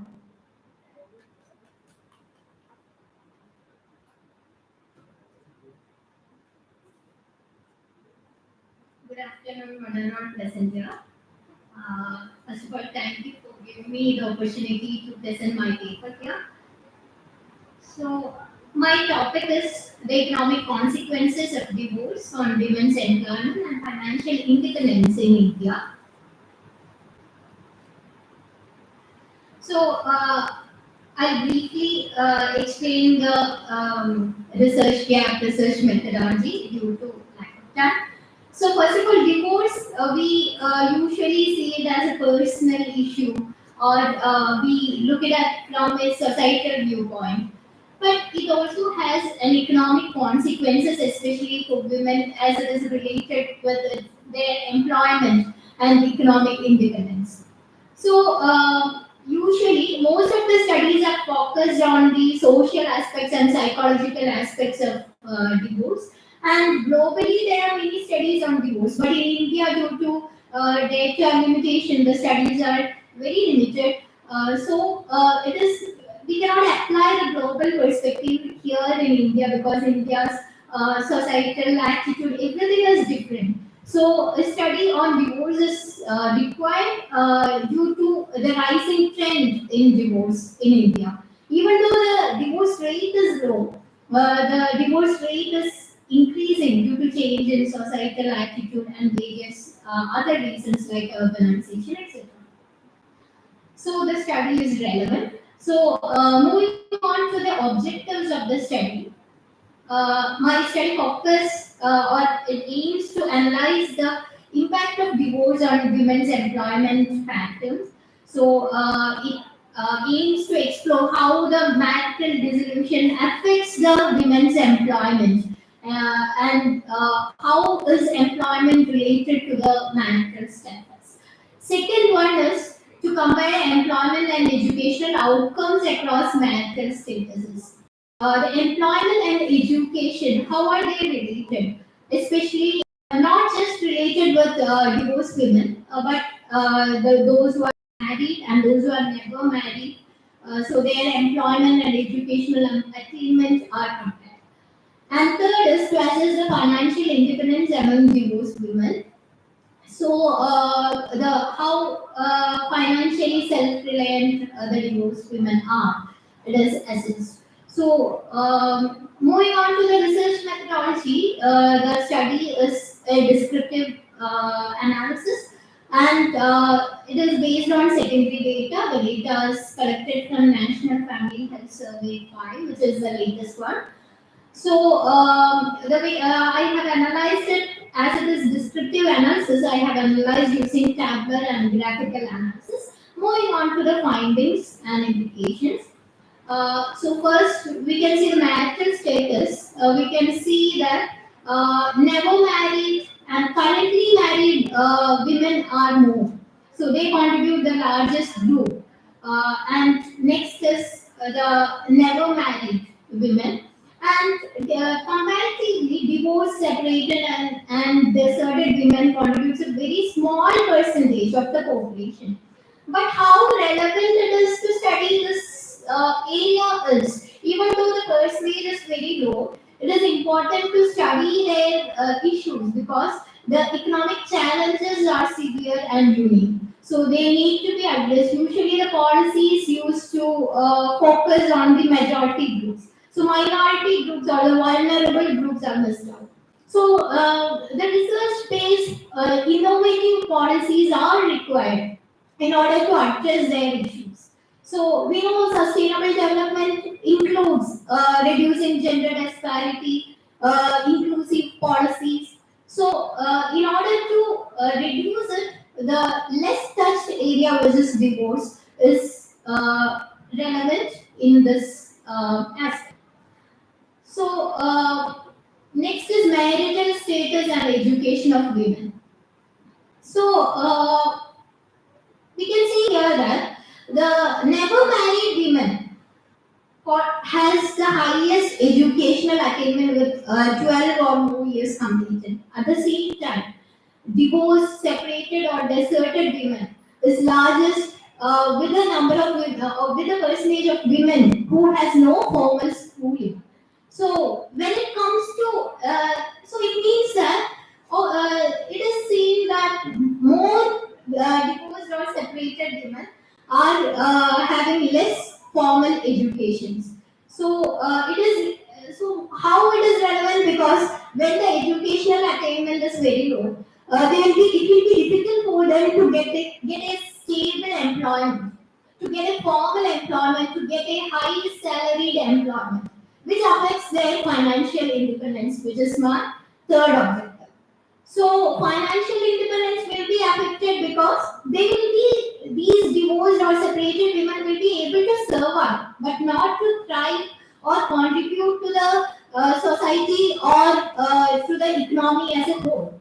So we can see when it comes to the employment, the widow, divorced or separated women, they contribute more or they are more employed compared to never or currently married women. So divorced women they are compelled to work because their financial strength is affected. Earlier, their spouse might be working and taking care of them. But now, as they are separated, they have to go for work. But due to lack of education, they are not able to get a better employment. Yeah.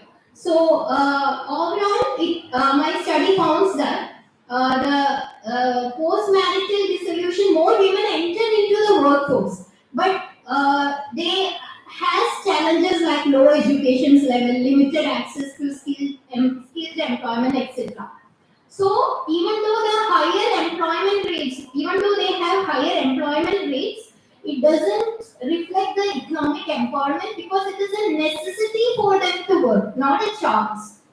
So yeah. So I conclude my presentation by saying that research-based innovative policies has to be introduced in order to address their issues. Proper education, training, skill-based training has to be provided, and private public partnership firms can enter and address what is their challenges faced by divorced women and address these issues.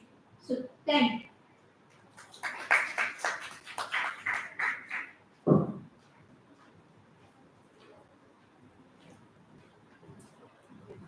Thank you, dear.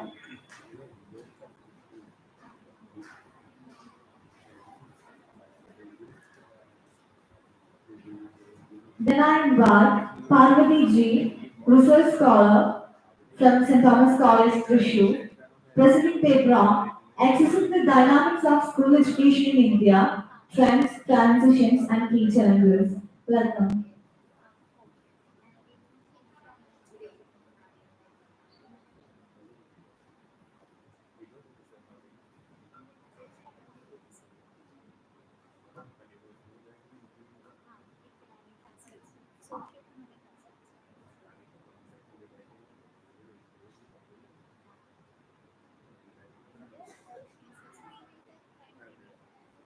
Good morning, everyone. I'm Parvati. I'm the research scholar at St. Thomas College, Trishur. My topic is assessing the dynamics of school education in India, trends, transitions, and key challenges.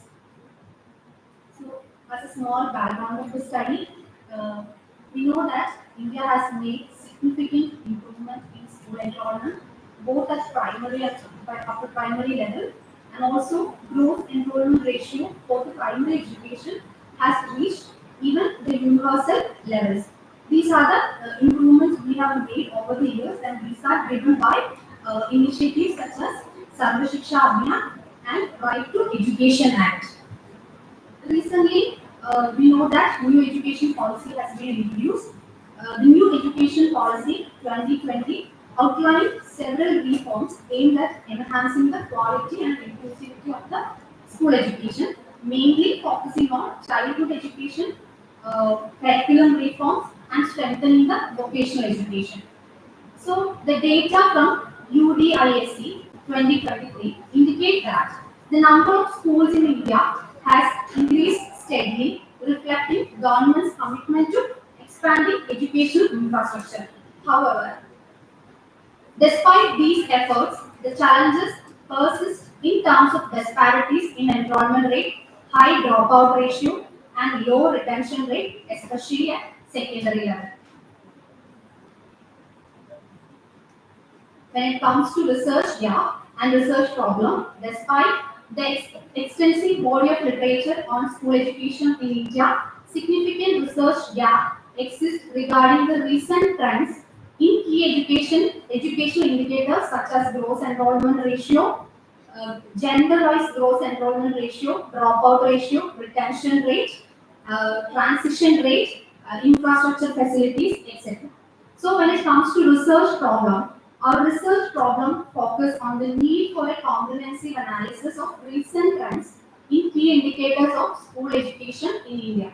The study aims to fulfill the gap by examining the trends and patterns across these indicators, identifying factors driving these trends, and providing insights into challenges and opportunities for improving school education in India.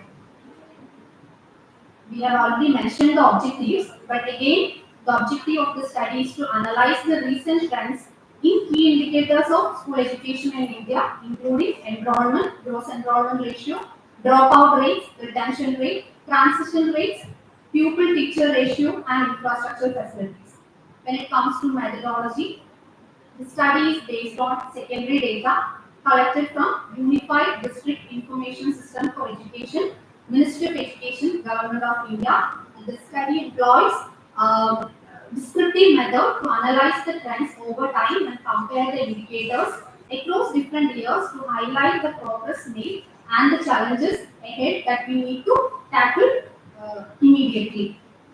So, moving on to the findings part of trend, what are the trends we have analyzed is that initially we have trends in enrollment at various levels. As you can see in the table, initially there has been an increase in the absolute number of total enrollment up to a point until 2021-22. Then there is a significant fall in the absolute number of total enrollment. So you can see this pattern similar in primary sector also.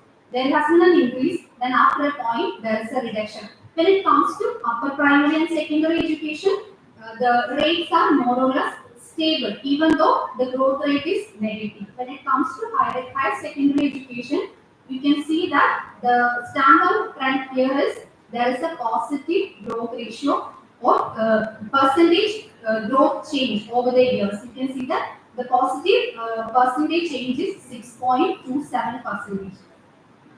So we can see that the steep decline in primary enrollment compared to other sectors is noteworthy, and also the sharp decline in primary enrollment is a significant driver of the overall reduction in the total enrollment also. We have mentioned earlier, among all categories, higher education, higher secondary enrollment is the only one to experience a positive growth. You can see all other sectors mark a negative growth rate except the higher secondary sector. When it comes to gross enrollment ratio, I am not getting into the detail because the trends are similar. Up to a point, it has been increasing, but then it fall down, majorly because of the post-pandemic situation here. When it comes to gender-specific gross enrollment ratio, you can see in all levels, both primary, upper primary, secondary and higher secondary, the girl gross enrollment ratio outperformed the boys gross enrollment ratio. This pattern suggests a significant progress in bridging the gender gap in enrollment. You can see we have made a big progress in gender-specific gross enrollment ratio. Next we have school education trends in dropout.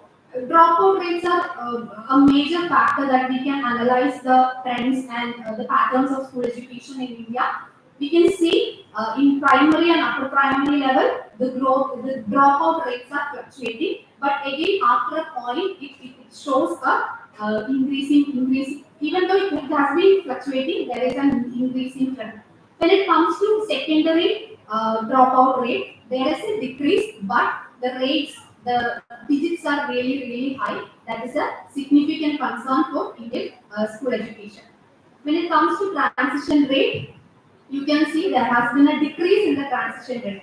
I hope you know that what is transition rate. Transition rate we mean by how many of the students has been moving from one segment or one level to the next level. You can see that there is a fall in the transition rate when it comes to primary to upper primary and primary to secondary. Then when it comes to secondary to higher secondary, you can see that the rates are almost stable. When it comes to retention rate, by retention rate we meant how many of the students are retained in the system and not being dropped out. You can see that there is a significant decrease, even though there has been an increase initially, but then again after a point, post-COVID situation, we can see that there is a fall in the retention rate. When it comes to pupil-teacher ratio, you can see pupil-teacher ratio means how many of the students are there per one teacher in the school. So even if we can decrease the pupil-teacher ratio, there is a sign that we are improving, so that the individual student can get more attention and they get more quality teachers also. we can say that here, unlike the situation, other situation, enrollment situation, in pupil-teacher ratio, we have been making significant improvement. You can see that the primary level and the upper primary level and the secondary level, we have been decreasing pupil-teacher ratio. That means we can give more attention to individuals and we will get more quality teachers to improve the quality of school education. Next, we have infrastructure facilities. Yeah. When it comes to infrastructure facilities, we can see that there has been a huge improvement when it comes to three major specific infrastructure, which is electricity, internet, and computer. But again, as you can see, even after the pandemic situation, the only 58% of school have computer and 54% school has internet connectivity. So even though we are making progress, but this current ratio, current situation is far from satisfactory. As you can see, we are talking about enrollment ratio, gross enrollment ratio, absolute number enrollment, and gender-wise enrollment, retention rate, transition rate, dropout. So, as I mentioned above, in terms of gross enrollment ratio and absolute enrollment rates, we have been making no progress because after post-pandemic, the enrollment rates has been declining. When it comes to retention rate and transition rate, again, we need to make progress. But on the other hand, when it comes to people-teacher ratio and infrastructure facilities, we have been making progress, but it is not that much significant because current situation is far from satisfactory. There are few suggestions that the study brought out to improve the system, to improve the trends, and to make more progress. First one is introduce a targeted schemes like cash transfers, midday meals, and free distribution of learning materials to reduce this dropout rate and improve retention. Again, leverage new educational policy 2020, accelerate the implementation of MEP by emphasizing early childhood education, flexible curricula, and vocational education. Then third one is prioritize investment in essential facilities.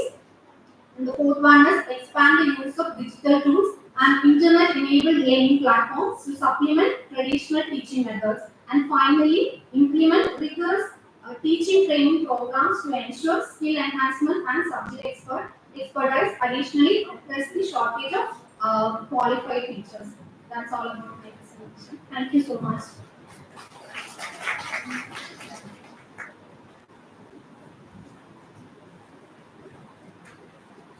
Thank you, dear. Then I invite Ms. Sridevi Ma'am, Assistant Professor, St. Mary's College, Puttananadi, presenting the law, Social Enterprises in Education, enhancing access to quality education for underserved communities. Welcome, ma'am.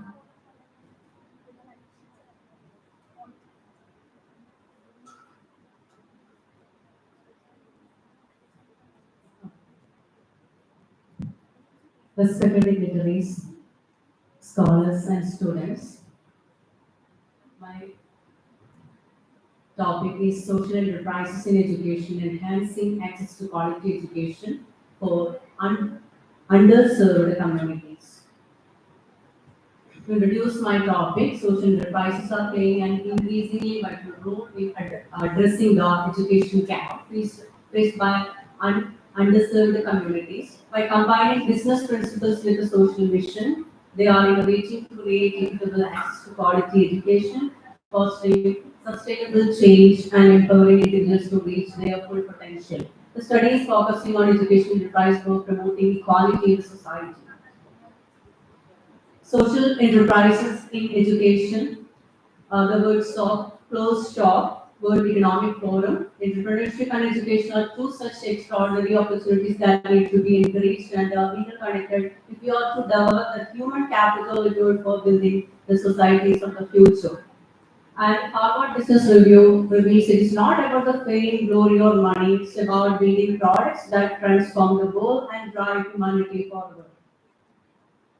The Indian education sector is one of the largest capitalized space in India with an annual government spend of 63 billion US dollars. It is 3.4% of our GDP, and an annual private spend of 56 billion US dollars. In addition, approximately 2 lakh students travel to foreign countries every year and spend about 13 billion US dollars on education. This add up to an annual education spent on 133 billion US dollars.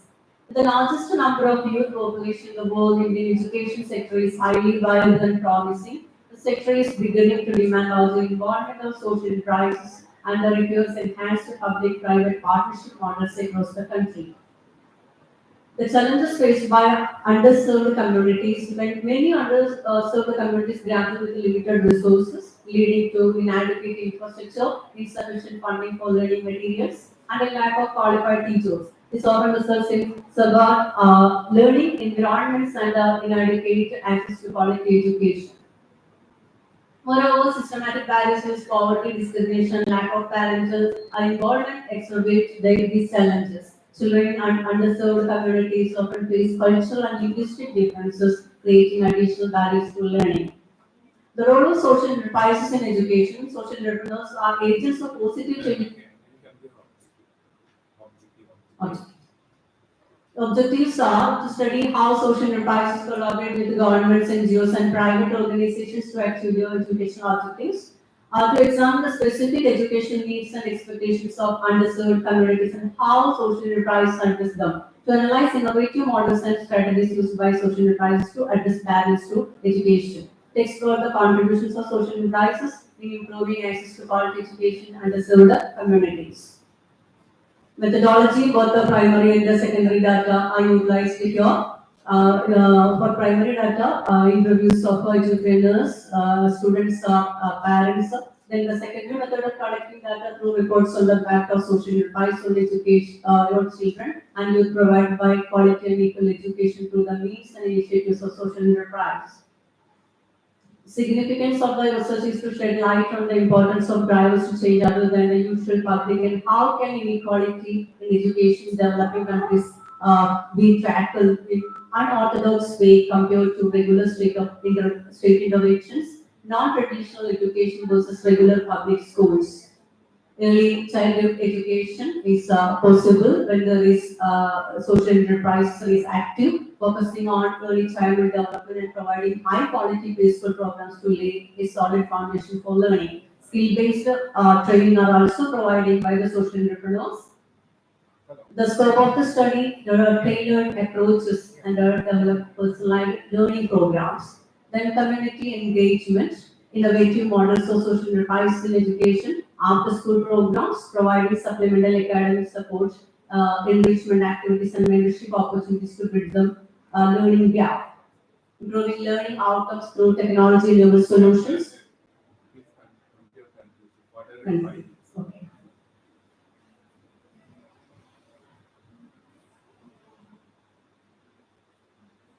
The social enterprises in education are poised to play a transformative role in creating more equitable and accessible educational systems by continuing to innovate, adapt to evolving needs and scale their impact. They have the potential to empower generations to come and the create a brighter future for all. Thank you.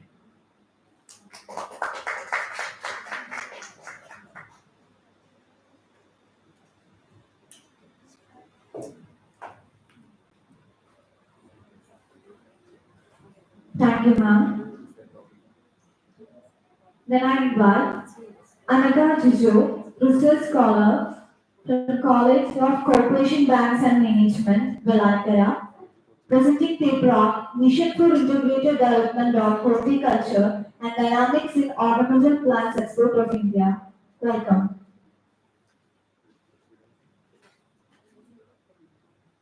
Thank you. Good afternoon, everyone. Myself, Anaka Jujo, research scholar, College of Corporation Banking and Management, Kerala Agriculture University, Velankara. So, about the presentation, my topic is Mission for Integrated Development of Horticulture and Dynamics in Ornamental Plants Export of India. So, a brief introduction about my topic. Actually, in 2005-6 during 10 to 5-year plan, Indian government introduced a scheme National Horticulture Mission, in which 85% of the funding was done by central government and 15% was done by state government. In 2014-15, central government renamed this scheme as Mission for Integrated Development of Horticulture, in which 60% was funded by central government and 10% and 40% was by state government. So, objective of my study is to examine the global competitiveness of market share of ornamental plants after the implementation of MIDX scheme.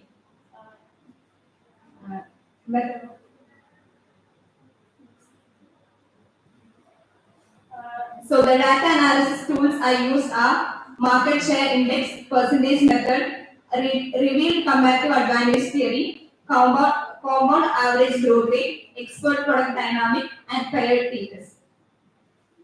The data is the study is mainly based on secondary data. The data is collected from VIKSIT, UN prompt rate, etc.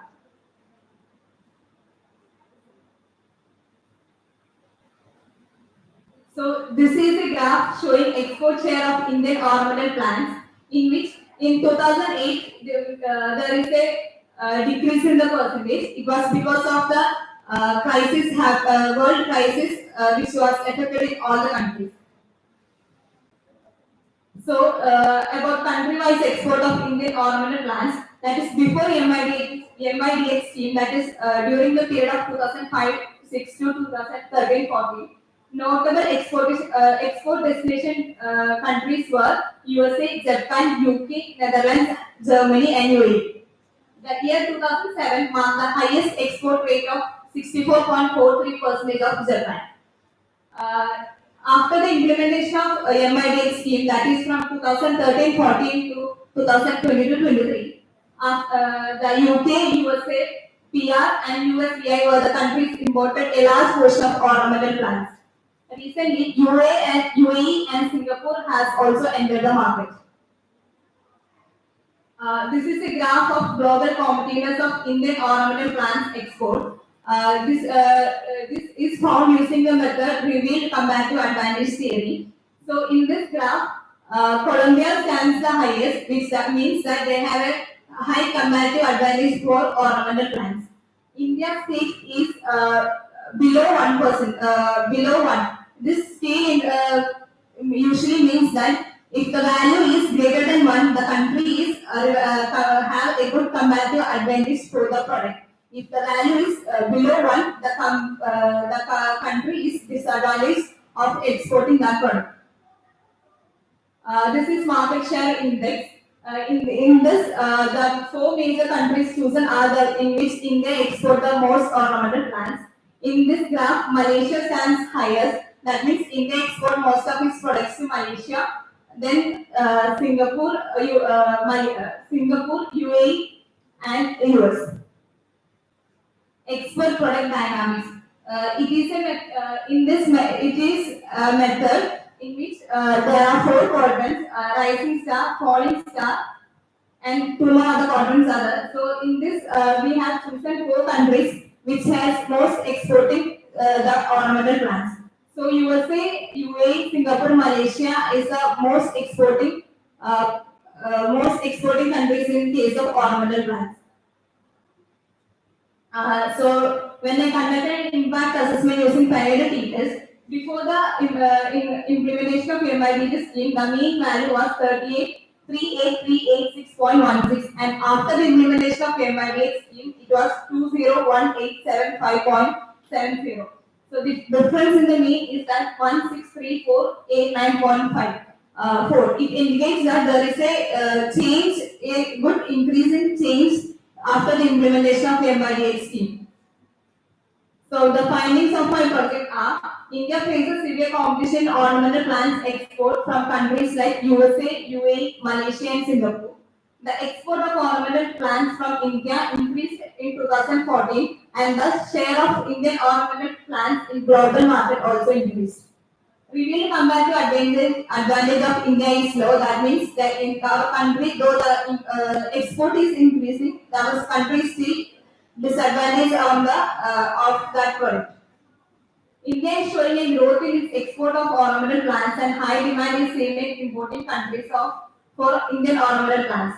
Indian ornamental plants are having a rising star position in destination countries. So the suggestions I found from the study are that invest in research and development to develop high demand of ornamental plants variety. Upgrade facility to meet international sanitation standards for export. Conduct market research to identify and enter untapped global markets. Offer farmer subsidies, financial supports, and incentives for technical upgrades and market expansion. So I conclude that from the study it is understood that there is an increase in the production and export of ornamental plants from India. The MID scheme has played a very important role. Thank you.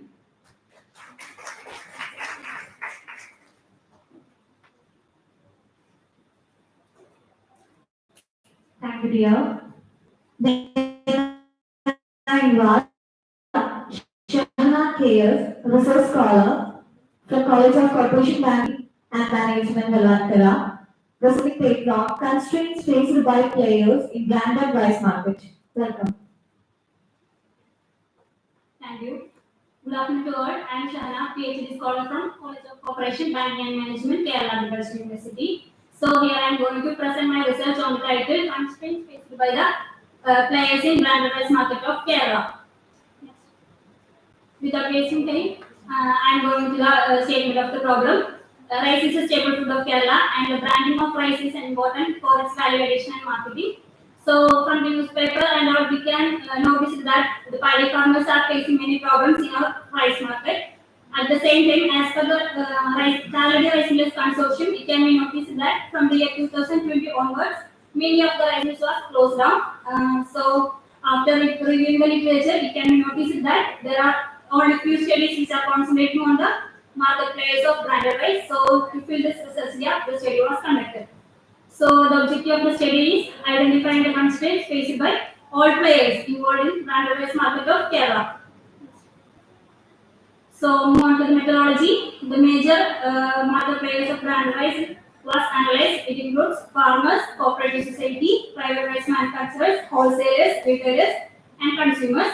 The only primary data was used for the study. The data collected from these players from Ernakulam and Palakkad district. Then purposes and method was used for the study. So let me explain the first player of branded rice market, that is farmers.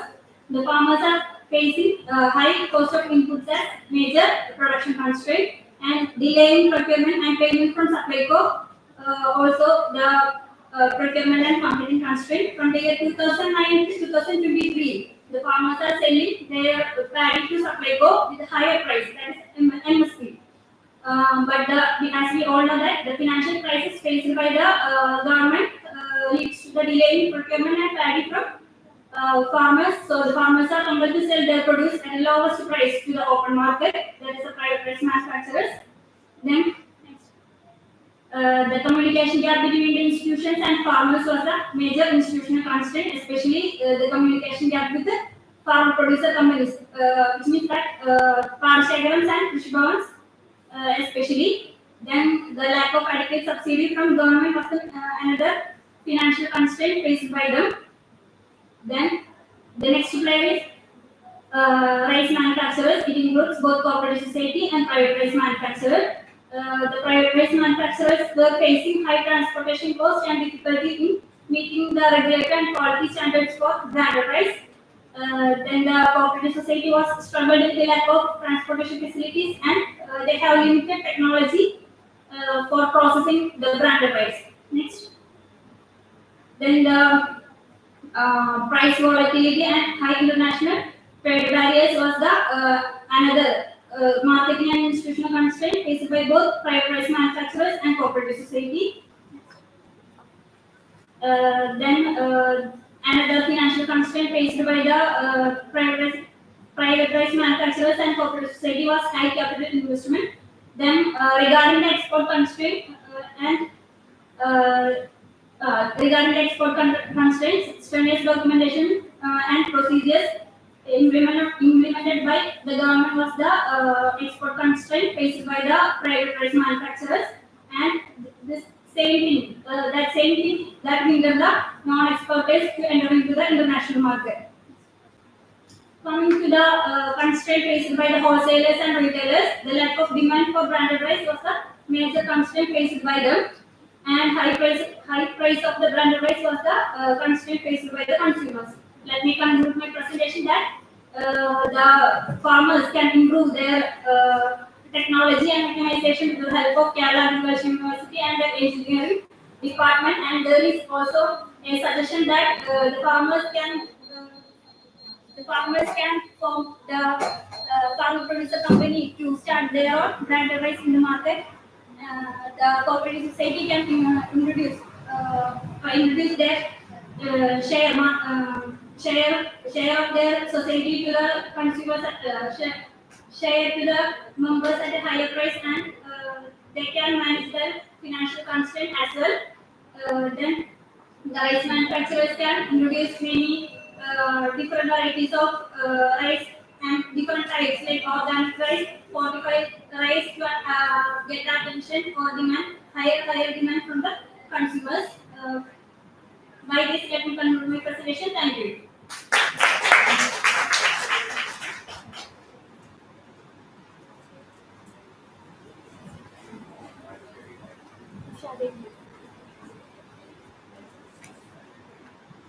Thank you, Ria.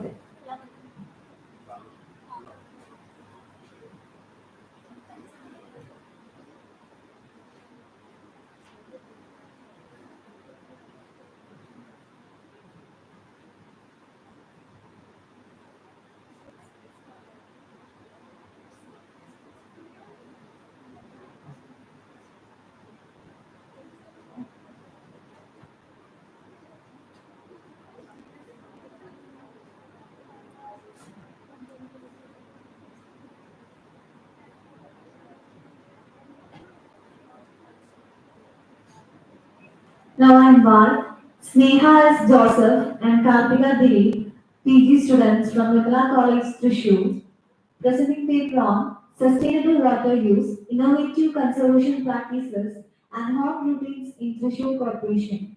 Welcome to both.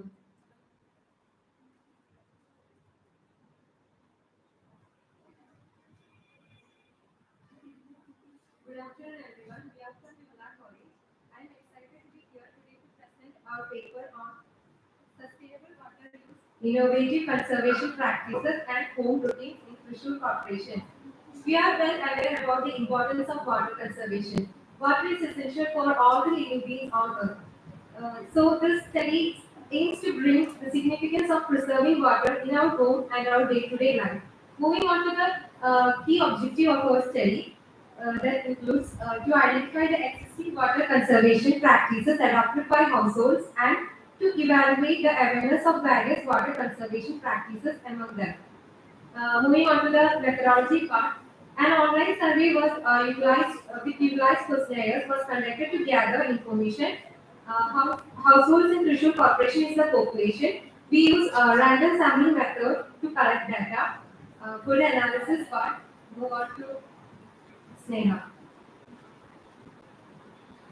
Okay, moving to the analysis part, we can see that the first graph shows the various water conservation practices adopted by the households in Thrissur Corporation. Okay, we can see that the rainwater harvesting was adopted by only 14 households. The drip irrigation was used by 11 households. Then the rain pit was implemented by 13 households. On the next graph, we can see that it's showing about the awareness about water conservation. No households reports a lack of awareness. Then we can see that neutral responses are 18. That means they all have a limited awareness about various water conservation practices. Then 25 respondents have a very good awareness. Then 18 households have very good awareness. So moving to our findings, the major findings of the study was they practice water saving habits like turning off the taps that we can all adopt in our daily lives. Then very few households have implemented the comprehensive practices like rainwater harvesting, rain pits, then it drip irrigation and all. Majority exhibits a high level of, means a good awareness level. They all seek information from internet, then family and educational institution and all. So we can conclude the study that the study highlights that commendable awareness, but there is a gap between the awareness and the action regarding the water conservation methods in households in Trishur Corporation. Thank you.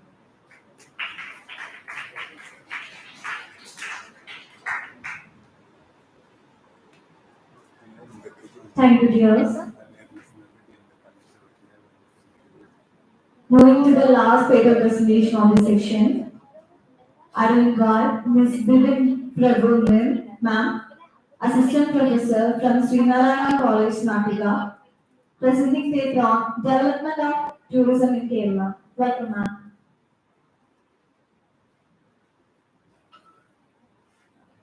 Good afternoon. I am Bibin Prabhu, Assistant Professor, Srinarayana College, Natika. My paper is Development of Tourism in Kerala. Kerala is one of the prominent tourist centers in India. Because of its extraordinary natural beauty, especially ecotourism, beautiful backwaters, it resembles like a heaven, and it is also known as God's own country.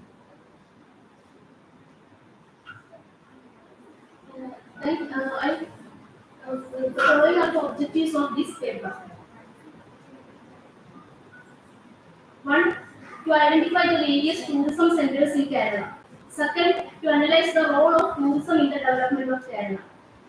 Third, to assess the various problems faced by the tourists who are visiting Kerala's tourism centers. And the last, to assess the potentiality of Kerala to promote tourism.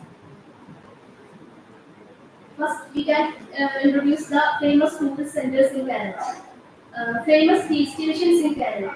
One is Munnar. It is famous for its Idukki and famous for its hill stations. Next, Wayanad, Irattal and Kurva Island are famous for this destination. Then Thekadi, it is in Idukki district. Its famous attractions are Periyar Lake, elephant safaris. Then next, Konnuri in Thiruvananthapuram district, Nilgiri Falls and Golden Valley are famous for this place. Next, famous backwaters and beaches in Kerala.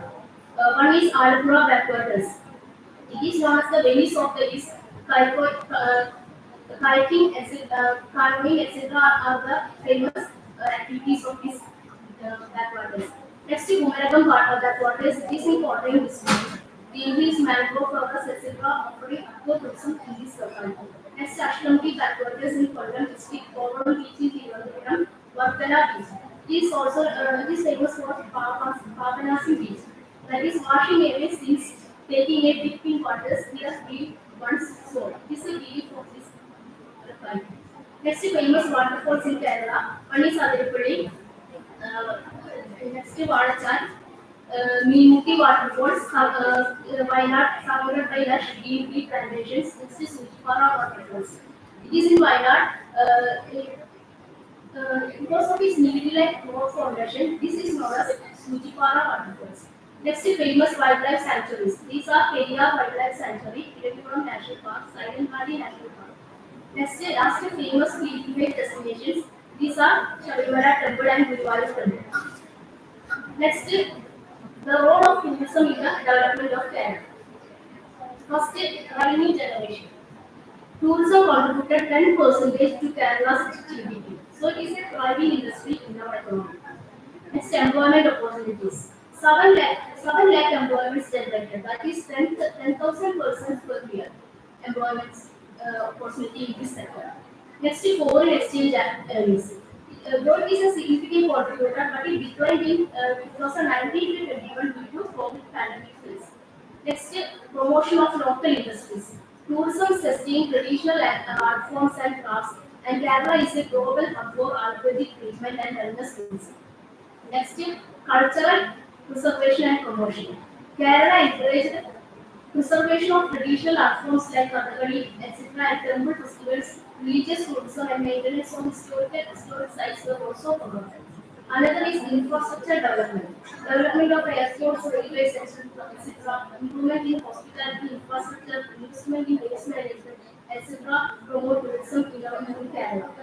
Next, environmental conservation. Initiatives like responsible tourism enhances sustainable practices and benefit local communities. Responsible tourism, especially for local communities. Next, social empowerment. Tourism projects empower women, local communities, etc. through training and employment opportunities. Last, global recognition. By promoting Kerala's unique culture, natural beauty and attractions, enhance Kerala's profile as a global tourist destination. Next, problems faced by tourists visiting Kerala. Infrastructure challenges. It is like irregular schedules of public transport, poor road, waste disposal issues, lack of transport, signage in rural areas, etc. Another is overcrowding and over-tourism. Popular destinations like Munnar Alpi face this during peak seasons, affect the quality of tourism experience. Next, waste management issues. Improper waste disposal, including beaches and hill stations, detracts the natural. Next is safety concerns. High accidents due to lack of enforcement of traffic rules, limited safety measures and beaches, risk of waterborne diseases, and limited use problem. Next is seasonal challenges. Monsoon rains flooding, high humidity, etc. instead of travel plans. Last, environmental concerns. Deforestation and urbanization impact natural travel system. Example, pollution in Vattara beach and Alpi backwaters. Last, what are the policies adopted by Kerala to promote tourism? First is responsible tourism policy. It was adopted in 2007. It focuses on empowering local communities to create better places for people and thereby promoting sustainable tourism practices along with the environmentally friendly practices. Another is Kerala tourism policy. It focused on eco-friendly and sustainable tourism practices to preserve state's natural resources and cultural heritage. Infrastructure development. Kerala government allocated facilities like road, water accommodations and also developed destinations like Wayanad, Tirupati, etc. for tourism purposes. Another is light tourism promotion. It means promoting specialized form of tourism like medical tourism, by way promote Ayurveda, yoga, and adventure and cultural tourism, etc. Next is technological integration. In Kerala, digital platforms like development of user-friendly websites and mobile apps for tourism development. Last, focus on domestic and international tourism. Special packages were developed for this. Last, I conclude. The present study provides some insight into how Kerala tourism came in related to travel and tourism contribute to the development of Kerala. It is unique blend of natural beauty, cultural richness, and responsible tourism initiatives. Kerala has successfully positioned itself as both zone country. Thank you.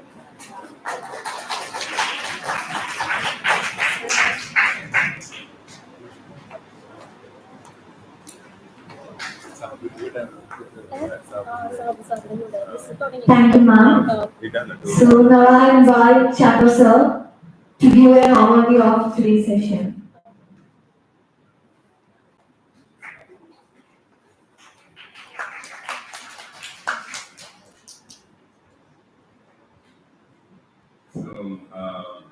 ലഞ്ചിന് സമയം കഴിഞ്ഞിരിക്കുന്നു ഞാൻ നിങ്ങൾ ക്ഷമക്കൂട്ടിൽ പരീക്ഷിക്കുന്നില്ല. വിശന്നിരിക്കുന്നവരോട് economics പറയേണ്ടതെന്നാണ് എക്കണോമിക്സിന്റെ ബേസിക് പ്രിൻസിപ്പിൾ. ഓക്കെ, സോ ഇവിടെ ഇരിക്കുന്ന ഭൂരിഭാഗവും വിദ്യാർത്ഥികളാണെന്നുള്ളത് കൊണ്ട് തന്നെ ഇവിടെ ഇപ്പോ ഇത്രയും പേര് 10 പേര് കാര്യങ്ങൾ ചെയ്തത് പറഞ്ഞത് അവരുടെ റിസർച്ചിന്റെ ഫൈൻഡിങ്സ് അവർ ചെയ്ത പല വിഷയങ്ങളെ പറ്റി നിങ്ങൾ കേട്ടിട്ടുള്ളതും കേൾക്കാത്തതുമായിട്ടുള്ള പല വിഷയങ്ങളെ പറ്റി അവർ ചെയ്ത റിസർച്ചിന്റെ ഫൈൻഡിങ്സ് ആണ്. അപ്പം ഏത് റിസർച്ചിനും മുന്നോട്ട് പോകണമെങ്കിൽ 2-3 കാര്യങ്ങൾ വേണം. ഒന്ന്, ഒരു ചോദ്യം വേണം, എന്താണ് ചെയ്യാൻ ഉദ്ദേശിക്കുന്നത്. അതാണ് ഒരു ഒബ്ജക്റ്റീവ്സ് എന്ന് പറഞ്ഞിരുന്നത്. അപ്പൊ ഒബ്ജക്റ്റീവ്സ് എന്ന് പറഞ്ഞു കഴിഞ്ഞാല് ഇപ്പൊ നിങ്ങളുടെ എന്തെങ്കിലും പ്രോജക്ട് ചെയ്യുമ്പോഴൊക്കെ ചോദ്യം ചെയ്യുന്നുണ്ട്, what are objectives. Then second is how you go about. അതാണ് മെത്തഡോളജി. എങ്ങനെയാണ് നമ്മൾ ചെയ്യുന്നത്. ഡാറ്റ കളക്ട് ചെയ്തിട്ടാണോ, പ്രൈമറി ഡാറ്റയാണോ സെക്കൻഡറി ഡാറ്റയാണോ എന്നുള്ള. മൂന്നാമത്തെയാണ് കിട്ടിയ ഡാറ്റയിൽ നിന്ന് നമുക്ക് ഉത്തരങ്ങൾ കിട്ടണമെങ്കിൽ ഡാറ്റയെ അനലൈസ് ചെയ്യണം. അതാണ് അനാലിസിസ്. അത് നിങ്ങൾ ചെയ്യുന്ന ടേബിളുകൾ അനാലിസിസ് ആണ്, നിങ്ങൾ ചെയ്യുന്ന ഗ്രാഫുകൾ അനാലിസിസ് ആണ്, വിവിധ ടി ടെസ്റ്റ്, ഐക്സർ ടെസ്റ്റ് എന്നൊക്കെ പറയുന്നതായിരുന്നു. അങ്ങനത്തെ ടെസ്റ്റുകളുടെ അനാലിസിസ് ആണ്, ഹൈപ്പോത്തസിസ് ടെസ്റ്റ് ചെയ്യുന്ന അനാലിസിസ് ആണ്. And finally, you come to certain conclusions. ചോദിച്ച ചോദ്യങ്ങളെ എന്തൊക്കെയാണ് നമ്മളുടെ അനാലിസിസിനെ ഡാറ്റയിൽ ബേസ് ചെയ്തതായ കൺക്ലൂഷൻസ് എന്ന് പറയുന്നത്. അപ്പം ഇവിടെ പ്രസന്റ് ചെയ്ത ആളുകൾ either they are teachers or they are research scholars or postgraduate students. So they have presented various topics which are very much relevant. So due to lack of time, we couldn't listen to all that we wanted to say, but still we got a summary of what you have presented. So I'm not going into a discussion on each topic that is being presented here, but overall I feel your researchers have done justice to their topic of research, and some of them have done rigorous analysis, and some of them have done a descriptive study. So these are all foundations, and I wish all the very best to the researchers and teachers and the students for their further research. Thank you.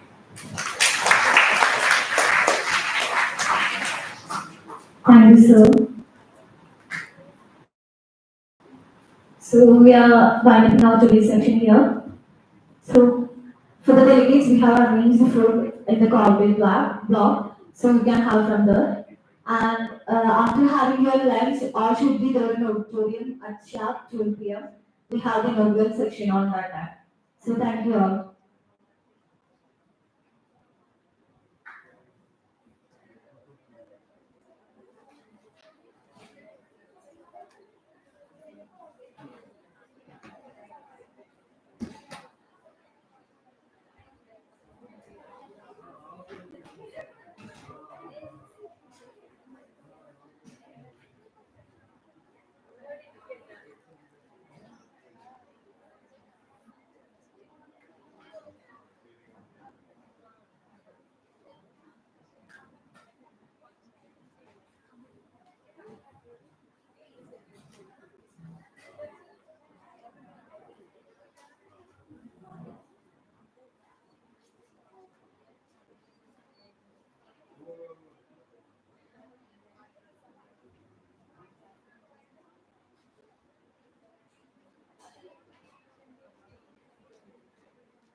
മറന്നു വെച്ചിട്ടില്ലല്ലോ, നോക്കൂ, ഒന്നും മറന്നു വെച്ചിട്ടില്ലല്ലോ.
അല്ല ഇത് സാറിനോട് സംസാരിക്കാം. ഇവിടെ live stream ഓണായിട്ട് ഇരിക്കുന്നത്.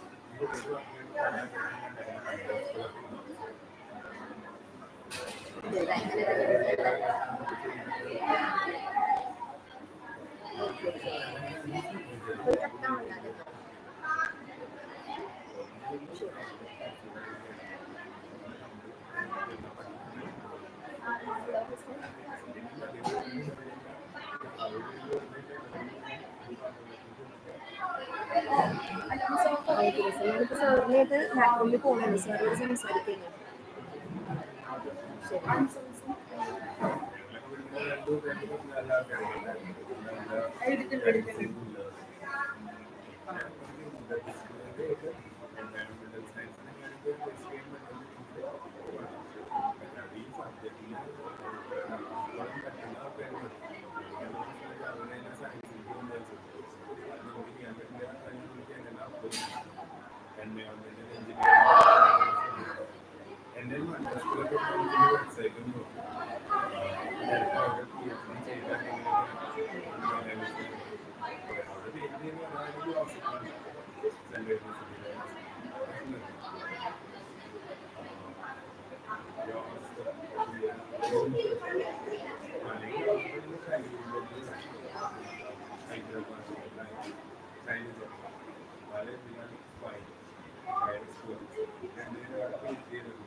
കാണാൻ സാധിച്ചത് വളരെ സന്തോഷം.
നേരത്തെ അയച്ചെന്ന ലിങ്ക് ഓപ്പൺ ആക്കി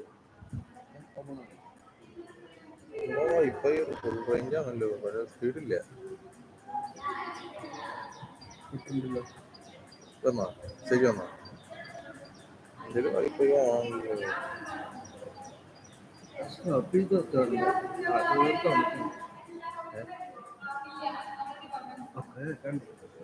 സൗണ്ട് ഉണ്ട്.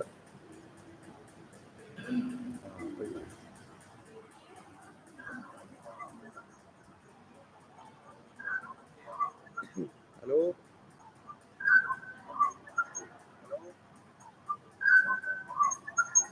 ആരോ ഒരാള് കാണുന്നുണ്ട്. നീയാവില്ലേ? നീ നോക്കുമ്പോ ഒരാളല്ലേ?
Good afternoon to all of present here. Today, it's my absolute pleasure to extend a hearty welcome to each one of you present here at the ICSSR sponsored 2-day national seminar on accelerating sustainable economic growth through research, technology, and innovation under the theme VIKSIT Bharat 2047, organized by Department of Economics, Little Flower College, Guruvayur. Entering into today's session, let's start with a prayer. For the prayer, I do invite Survi MP and Personal Area of 30C Economics. Please be ready for the prayer.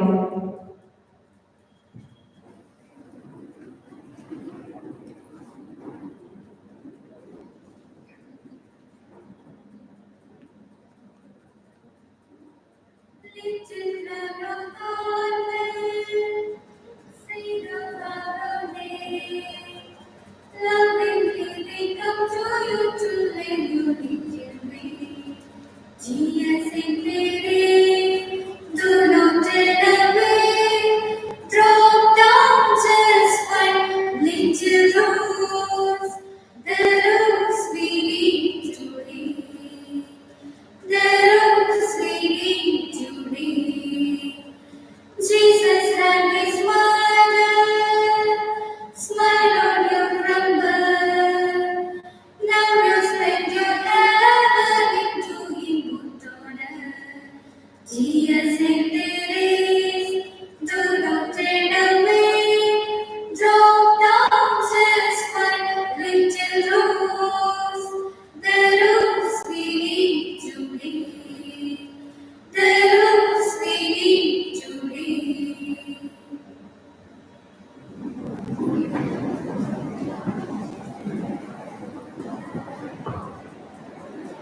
Moving forward, a warm welcome to our esteemed Head of Department of Economics, Dr. Icssr, for the welcome address, whose leadership and expertise will guide us through their academic journey. Welcome, ma'am.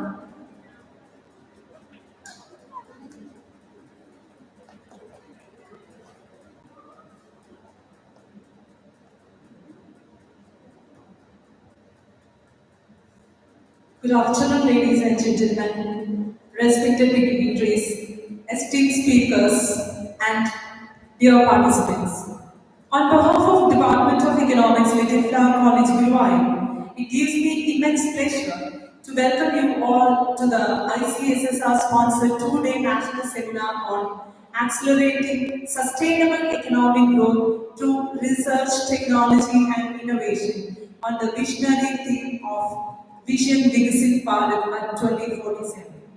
As we gather here on this momentous occasion, set against the backdrop of India's aspirational journey towards becoming a fully developed nation by 2047, the seminar provides a unique platform to deliberate on strategies that can bridge the gap between potential and progress.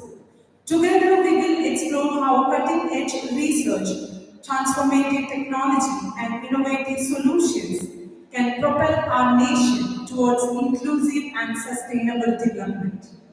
As we embark on this journey of intellectual exploration and collaborative discourse, I take this opportunity to express my heartfelt gratitude to our dearest principal who is presiding over this significant event. Sister Dr. J. Vinci, lovingly called as Sister Jenny Davis, your unwavering commitment to fostering academic excellence and your encouragement of meaningful research initiatives have been instrumental in making this seminar a reality. Your leadership has always inspired us to aim higher, innovate, and contribute towards the greater good of our society and nation. On behalf of everyone gathered here, I extend a warm welcome to you, Dr. Sister J. Vinci. Welcome, Sister. Today it's our privilege and honor to welcome our distinguished chief guest, Dr. Justin Paul, whose invaluable contributions and visionary leadership in the field of business and economics have left an indelible mark on these domains. Dr. Justin Paul holds 3 PhDs from the University of Britain, England, IIT Mumbai, and from Calcutta. He's the chief editor of A-ranked International Journal of Consumer Studies, the Consumer Research Journal with the highest impact factor, and Scopus Science Score in the world, with human status on Web of Science. With 37,000 citations, he's ranked among the top 70 highly cited professors in business and economics. And his citations are increasing at a record rate of 1,000 per month, with an H index of 92. Currently, he is the most cited author in business and social sciences subject based in India.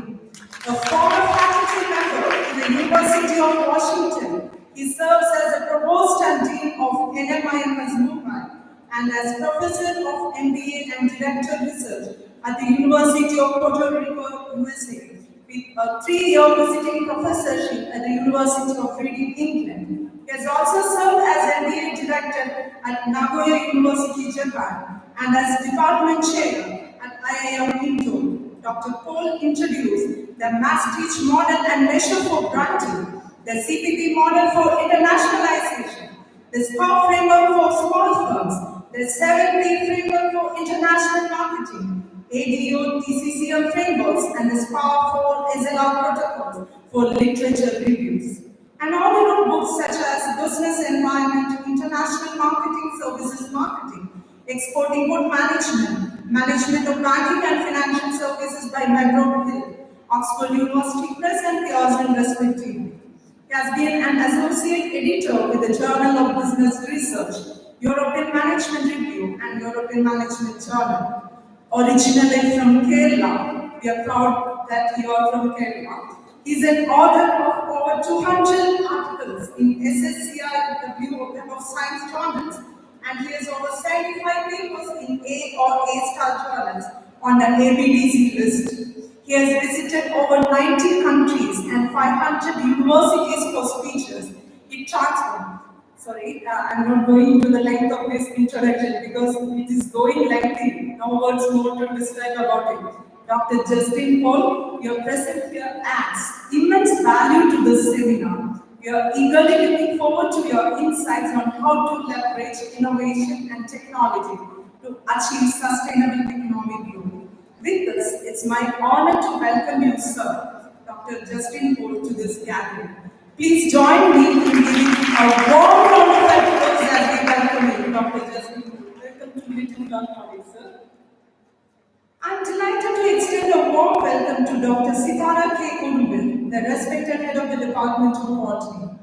Sitara ma'am, your contributions to promoting sustainability through the lens of plant sciences are truly commendable, and your presence here adds immense value to our discussions on sustainable economic growth.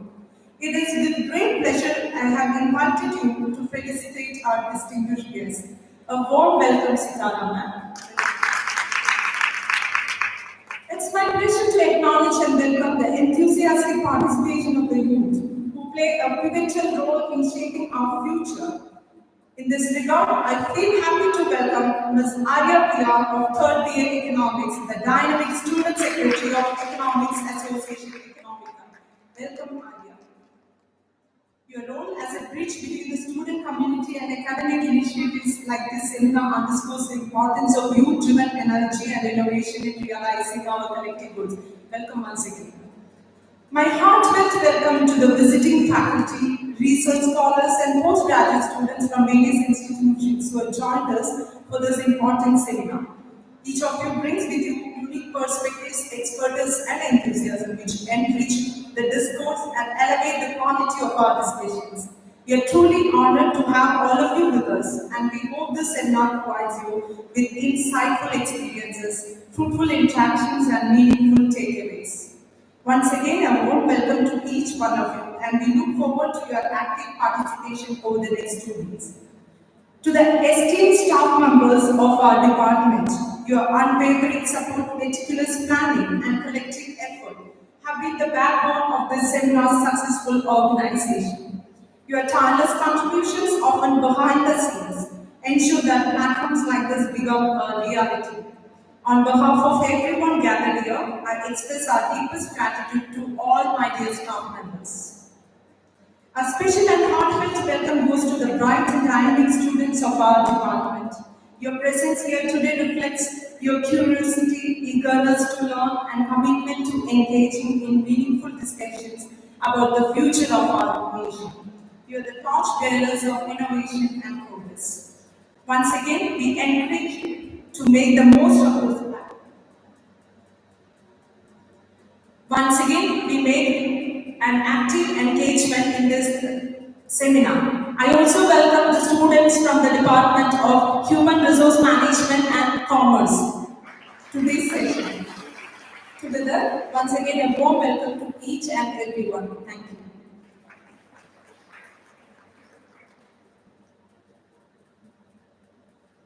Thank you, ma'am. For the presidential address, I would like to invite our honorable and dignified principal, Sister Dr. J. Vinci, who is the guiding light of our college. Welcome, sister.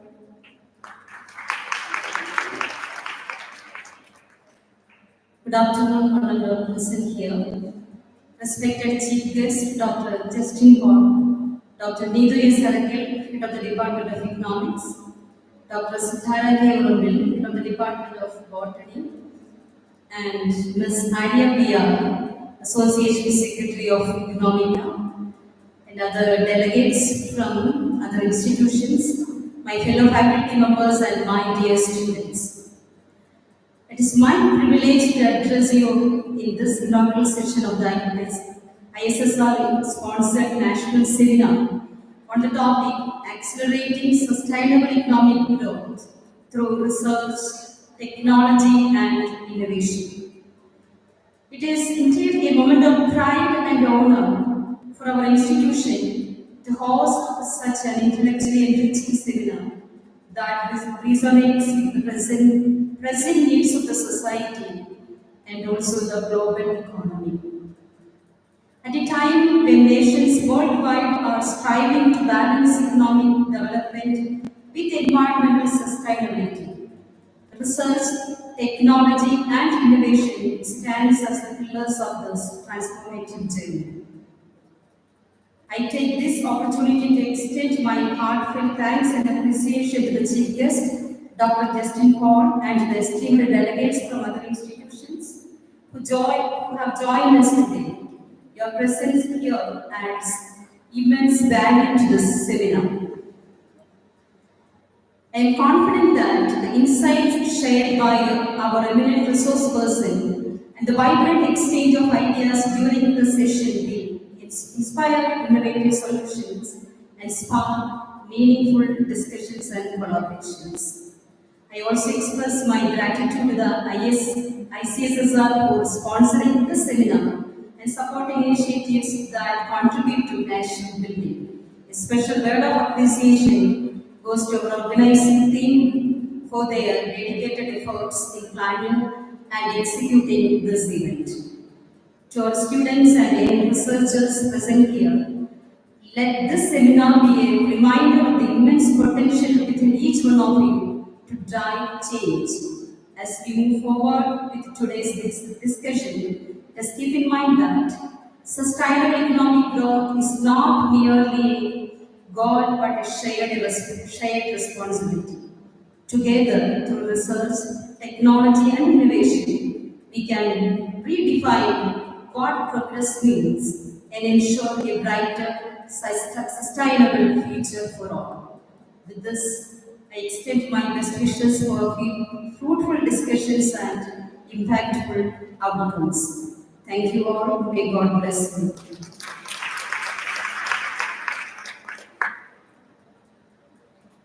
Thank you, sister, for your valuable words. Now, we are honored to welcome our esteemed resource person, Dr. Justin Paul, to this auspicious occasion to grace us with their presence and symbolically illuminate our journey forward by lighting the lamp, signifying the beginning of knowledge and enlightenment. Welcome, sir. And I also invite our principal, Sister Dr. J. Vinci, and Needu S.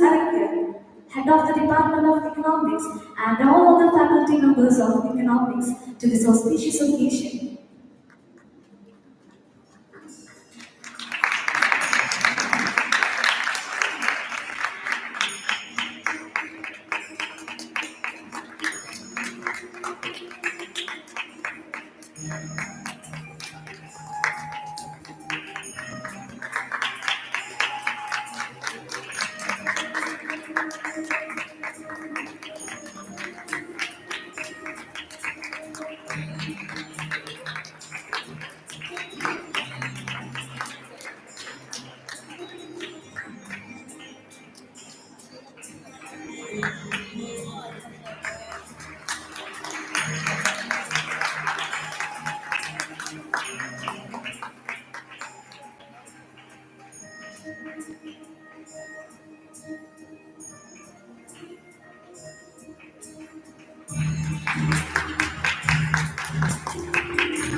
Thank you all.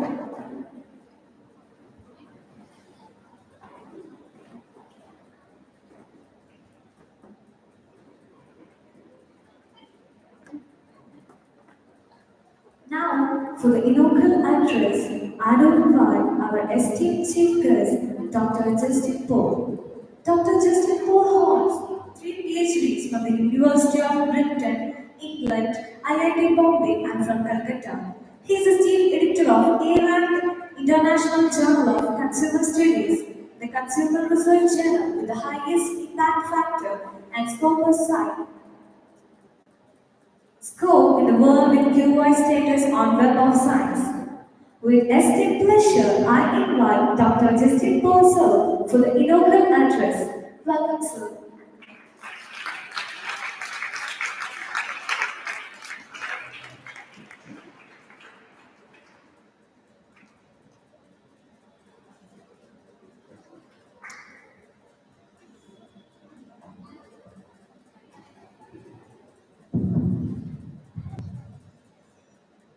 Reverend Principal, Sister Dr. VIKSIT, Dr.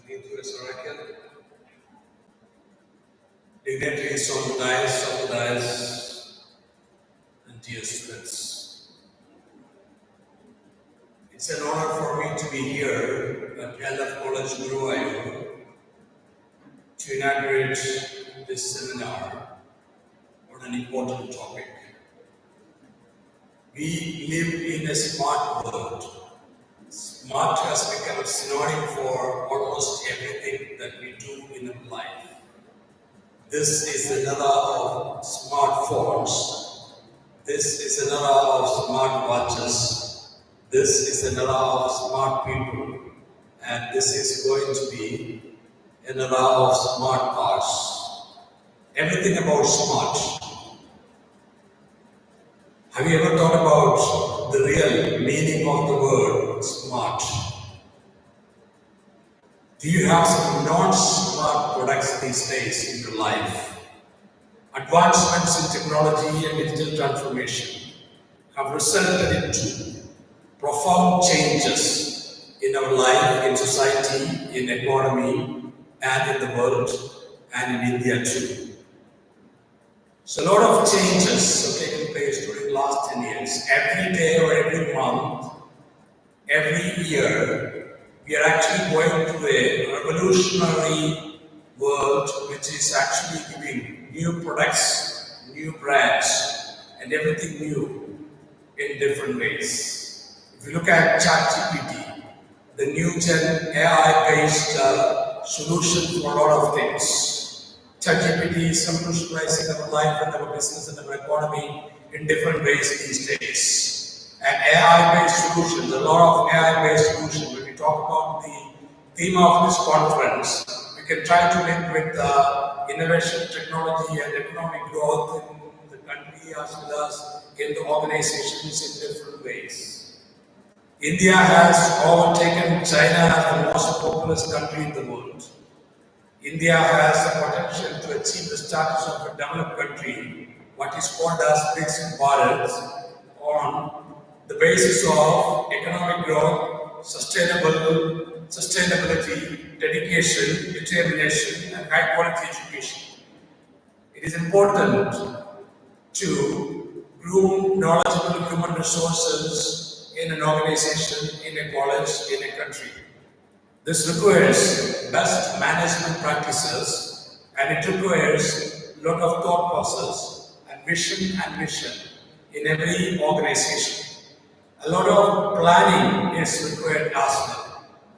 Having lived and traveled and taught and delivered speeches in about 100 plus countries in the world, based on my extensive overseas experience, I would like to draw your attention to two countries that I think that India can imagine and imitate the best practices. They are South Korea and Japan.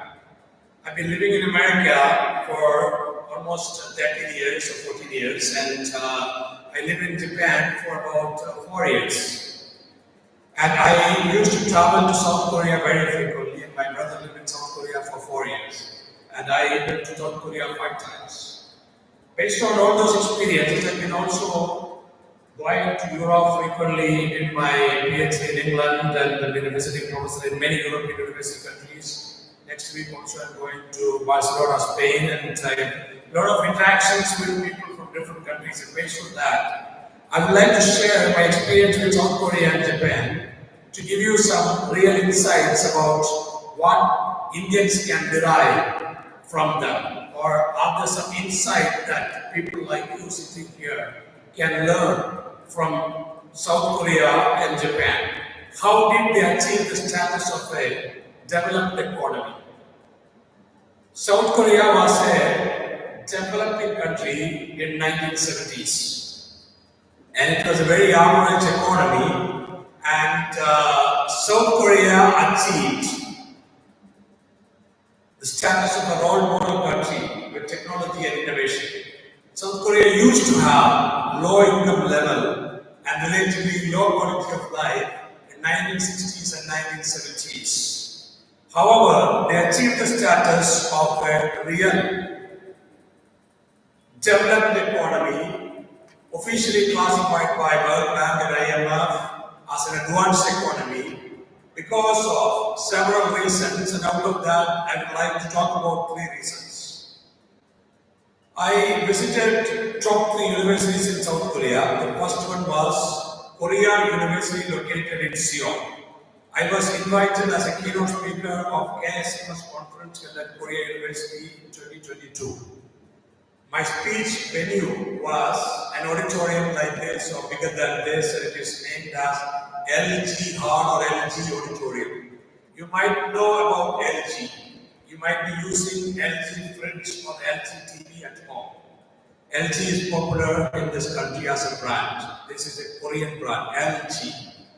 And LG, and I asked them why this university auditorium is named as LG Auditorium.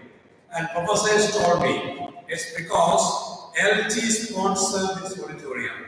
LG company donated the entire cost of the auditorium, constructed and maintained inside the premises of Korea University. Korea University is the university name, it's also country name. And subsequent year, next year, after I delivered my speech in Korea University, people who attended my speech in Korea University invited me to another university named Icssr University. Icssr University is one of the historic universities originally established by the Catholic community in South Korea, and they invited me for 2 days of interaction with their teachers and students. The university governance, I looked at the university governing board. They organized a meeting with me, with the university advisory board members. Half of them were from companies. They are all general managers and vice presidents of different Korean companies. And they showed me around their library, Icssr University Library.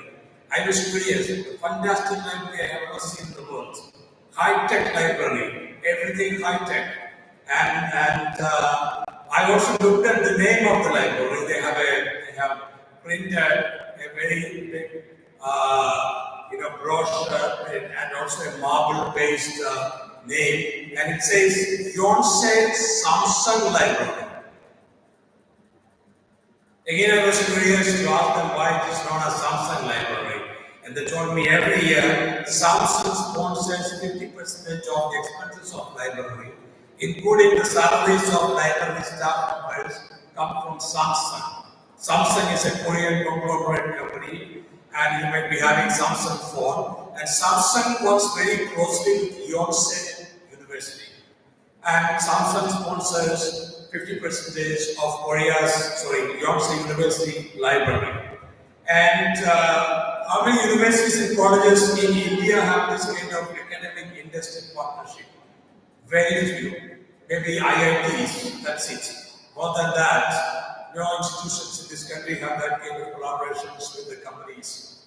And the best practices of governance, vision and mission of Korean companies help them to achieve remarkable growth for their country and global success. Companies like Samsung, Hyundai, and LG, and several other Korean companies contributed to the success of Korea as a country. So in order to achieve great growth and remarkable achievements for a country, you need successful companies. You need to create successful companies. Otherwise, it is impossible for a country to achieve substantial growth. And you need to encourage technology, research and development, innovation, and all those result into sustainable growth. Otherwise, you cannot achieve. Otherwise, it is impossible to achieve sustainable growth. And the high quality education is also critical to achieve economic growth as well as sustainable growth in a country. There are many examples of universities and industry support in South Korea. This kind of examples and models can be replicated in this country. And I also would like to talk about an example. In India, movie stars and politicians are worshipped and they even get honorary doctorates. All the chief guests all over India are either movie stars or politicians. But in South Korea, all the chief guests of any auspicious functions are CEOs and chairmen of South Korean companies. And when I was in Korea University at home, they had a convocation function in which Korea University awarding an honorary doctorate to Samsung chairman or Samsung CEO. So that is not at all seen in India. And in Europe, they give honorary doctorate and they invite scientists and many professors and chief guests for many auspicious functions. In India, parliament members, MLAs and ministers are worshipped, and movie stars like Amitabh Bachchan and Honey Rose and a lot of people are worshipped in this country.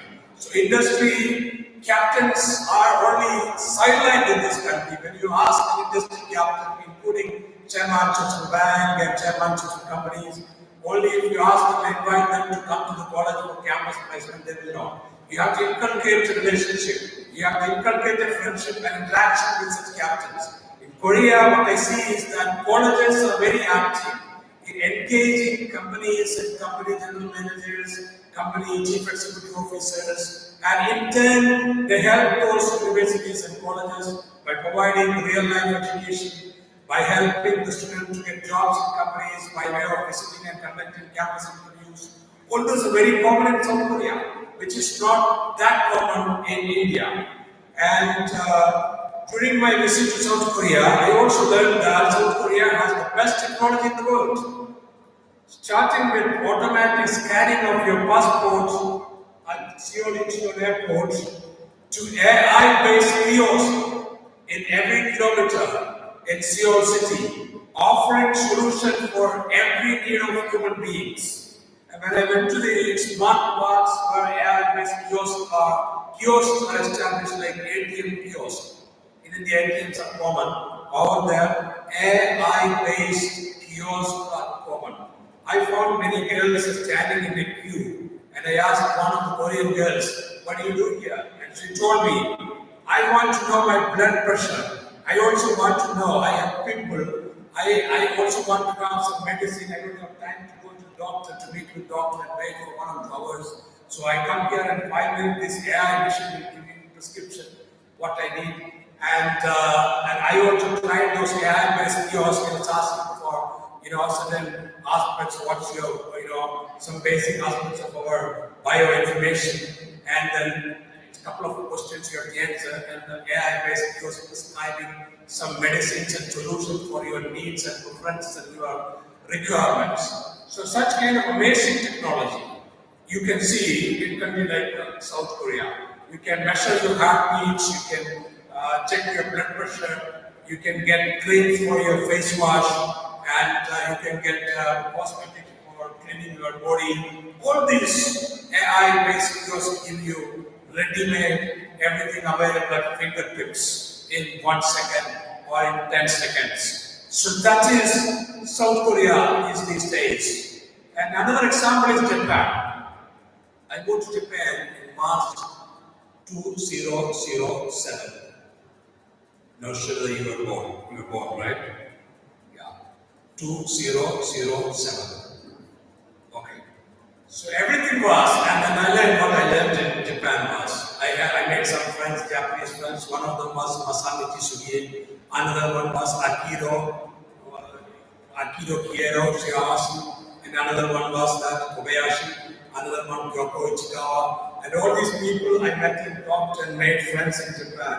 They told me a story that we all have learned in our textbooks when we were studying in our high school. What we studied in high school, we know that there was nuclear bombs in Hiroshima and Nagasaki in Japan, and everything was destroyed in other cities also in Japan with even Bombay type bombs. B for Bombay and B for bomb. So there are 2 types of bomb. One is atomic nuclear bomb and second one is Bombay type bomb. Bombay type bomb work like Patakam in Kerala. Patakam in Kerala. So whenever you have Shakti and Pirindal in Kerala, Bombay type fireworks in the another bomb. Patakam was the bomb in the Kerala form. Palatarakalam Patakam in Japan was the Japan, everything was Japan ashes. So Japan, everything was destroyed during the Second World War in Japan in 1940s. However, Japan and Japanese economy rose as a phoenix bird by late 1960s with about 25 years of hard work, determination and dedication of Japanese people and Japanese government and Japanese companies. And Japanese made sure that they will work with harmony. They will not get into gossip. They will not, pull the leg from the back. They will not create problems to each other. And Japanese worked hard with long-term planning, harmony, and unity. And they focused on manufacturing goods. They focused on maximizing their global sales strategically, diplomatically, and systematically. And they have given a lot of importance for new technologies, innovation, and crimeless society. There's no crime in Japan. There's a lot of crime in this country. There's a lot of crime in America. There's a lot of crime in Europe. There's absolutely no crime in Japan. And there's not much crime in Korea. There is a little bit more crime in Korea compared to Japan. And 1 out of every 3 technologies, every new technology that is being launched and introduced in the world are coming out of Japan. And many new technologies are also launched out of Korea. And Japanese economy achieved and transcended horizons and achieved the status as the second largest economy in the world, overtaking Germany by 1970s. From ashes to the second largest economy in the world, Japanese story is simply inspiring for me, dear students and friends. ചാരത്തിൽ നിന്ന് ലോകത്തിലെ second largest economy സ്റ്റാറ്റസിലേക്ക് 25 years കൊണ്ട് Japan എത്തിച്ചേരാമെങ്കിൽ കോളേജിലും India എന്ന് പറയുന്ന ഭാരതത്തിലും വേൾഡിലെ ഏറ്റവും top സ്റ്റാറ്റസിലേക്ക് എത്താൻ 10 years കൊണ്ടോ 25 years കൊണ്ടോ സാധിക്കും. It's possible, nothing is impossible. Everything is possible, provided you have the mission and vision and you set your goals 5 years down the line, 10 years down the line, 20 years down the line. I would like to achieve this. We would like to achieve this. Everything is possible. As a student, you can achieve A plus grade. You can achieve CGPAs and GPAs and 100 out of 100, provided you work very hard. And as a manager, you can take your organization to greater heights. As a principal, sister can take this quality to top heights. And everybody with hard work, determination, dedication, everything is possible. That is why I would like to reiterate the stories of Japan and South Korea and how they transformed those countries as world model countries from ashes to the second largest economy in the world after the United States. Recently, Japan's position has slowed down to third position because China has overtaken Japan. Because that happens over the years. And I would also like to provide some of my experiences in Japan. When I went to Japan 17 years ago, what I found was that my Japanese university announced 100% white policy. I know that the German generally also wear white dress, like sister also wear white dress. Following all the Catholic fathers, German generally also wear white dress. Okay, so I'm not naming any union, so that way I have no problem. So Japanese university announced all white. White is a color of apple. You know, apple is an American brand. It's apple, not the apple to eat. Apple computer, apple laptop. And what Japanese company made a policy that they entered a MOU with Apple, and Apple sold Apple Mac laptops at very discounted price to all the students and staff members of my Japanese university in 2008, 17 years ago. How many of us have this Apple Mac now in this country? I'm not talking about you. In this country. And in India, even professors are not having Apple Mac these days. Japan, 2008, all students of Nagoya University had Apple Mac laptop. Apple Mac was introduced 2 or 1 year ago before that. And immediately they embraced Apple Mac. I'm not asking you to buy Apple Mac, but it has a different technology, it is expensive. But so they embrace new technologies and they always innovate and they always encourage innovations and all those kind of new innovations and new products. And I also found that Japanese have automatic toilets and automatic doors. Do you have automatic toilets in this country? Do you have automatic doors in this country? Doors sense you. They have a sensor at the door. Suppose you are a staff member, you come and the door opens automatically.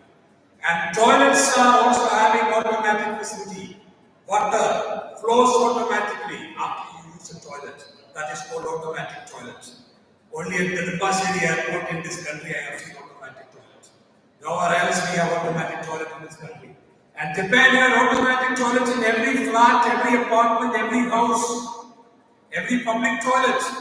You go to the railway station, you will not get automatic toilet. It is stingy. You need 2 fingers to close your doors at the railway station. So in Japan, you never learn to do that. That is what is sustainable growth and sense of cleanliness for Japanese. And they give a lot of importance for sustainable technology. And I've been living in America for many years, and 6 months ago I came to Bombay on 1 year leave from my American job because Deemed University in Bombay gave me a designation as provost, which is equal to vice chancellor. Provost is a term used as vice chancellor in America. And my university has given me car, driver, and everything, and 3-bedroom flat, etc. in Bombay. Very fantastic salary, everything. But I don't have automatic toilet in 2025, but I had automatic toilet in 2007 to 2010 in Japan. So that is the difference between India and Japan. So technology, amazing technology, super technology, which is simply missing in this country. So which motivated me to say that, so I can put that India is 18 years behind Japan. 18 years. And my former Japanese dean, Kobayashi Sensei, told me, or what she told me, we Japanese go everywhere in the world. Why? We have a purpose, we go with cameras.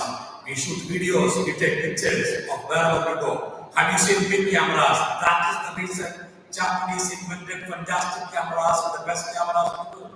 You talk about Canon, you talk about Sony. They all have fantastic cameras, they are all Japanese.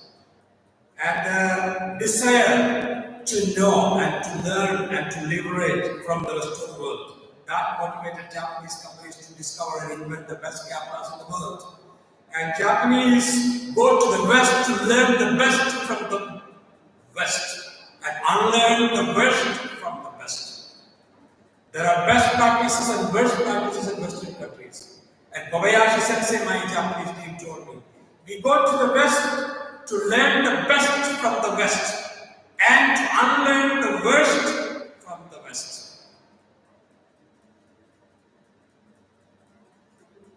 മനസ്സിലായോ? മനസ്സിലായോ? Learn the best from the West and unlearn the worst from the West. Japanese always travel to other countries. Even Toyota sent managers to the US to the Ford factory. Ford is an American company. Toyota is Japanese. And when Ford was the leading car company in the world, Toyota was not number one in the world. Today, Toyota sells more cars than Ford in the world. And Toyota sent managers from Japan to the Ford and to understand the best practices of Ford in car manufacturing. And Toyota managers learned technologies and different other things from Ford. And they tried to do innovation. And they launched hybrid cars, they launched electric cars, they launched compact cars, everything. Toyota has different models ranging from Corona to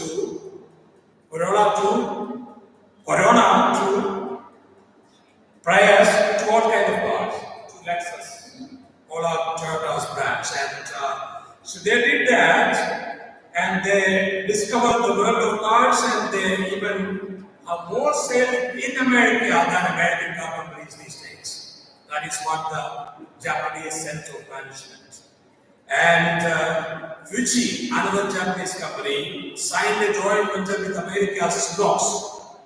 Xerox is an American photocopying company, photocopying machine company. And Fuji learned photocopying from Xerox. Later, Fuji established their own business. It's like you work for a company today for 5 years and then you set up a similar business imitating that company from where you learned their job. So Fuji did the same thing, and Fuji emerged as a successful company, successful Japanese company. And I lived in Japan for 3.5, almost 4 years, and I worked as a professor in the Japanese university, and Japanese believe in 5 principles as part of their sustainability practices. Japanese give a lot of importance for sustainability. And what are those sustainability practices? They say Seiri, Seiton, Seiso, Seikatsu, and Shitsuke. All 5S. Seiri means sort, Seiton simply means set in order. Seiso implies clean and shine. Seikatsu stands for standardize. Shitsuke for sustain. So sustainability is a function of sorting out, set in order, clean and shine, and standardize for Japanese and Japanese companies. This is important for Indians as well. And Japanese use 4 different colors of plastic bag to sort out daily garbage from every apartment, every household, every day morning, from 7 o'clock, 8 o'clock, municipal trucks and lorries go to every apartment household every day morning, and every individual household people are supposed to sort out the trash and give it to these trucks and lorries every day morning. So quickly they manage the trash management. They have the best Japanese trash management system, is the best in the world, because people throw trash in this country, people throw trash in European countries, and people pee even outskirts of Paris in France, I have seen. But Japanese have great sense of cleanliness and great sense of sustainability, and great trash management system in the world is in Japan. Total quality management, just-in-time management practices also originated from Japan in 1970s as part of their sustainability model, as part of their vision and mission. And 1970s. I was born in mid-1970s, and that time just in time management practices was becoming popular. My father was fan of Japanese just in time management practice originated from Japan. So he named me as Justin. Have you heard about just in time? No, you don't know, right? You only know Justin Timberlake and Justin Bieber, right? Yeah. So, to talk about the importance of technology, let me share one of my experiences as well. When I was in Japan, I was in a Toyota car making factory.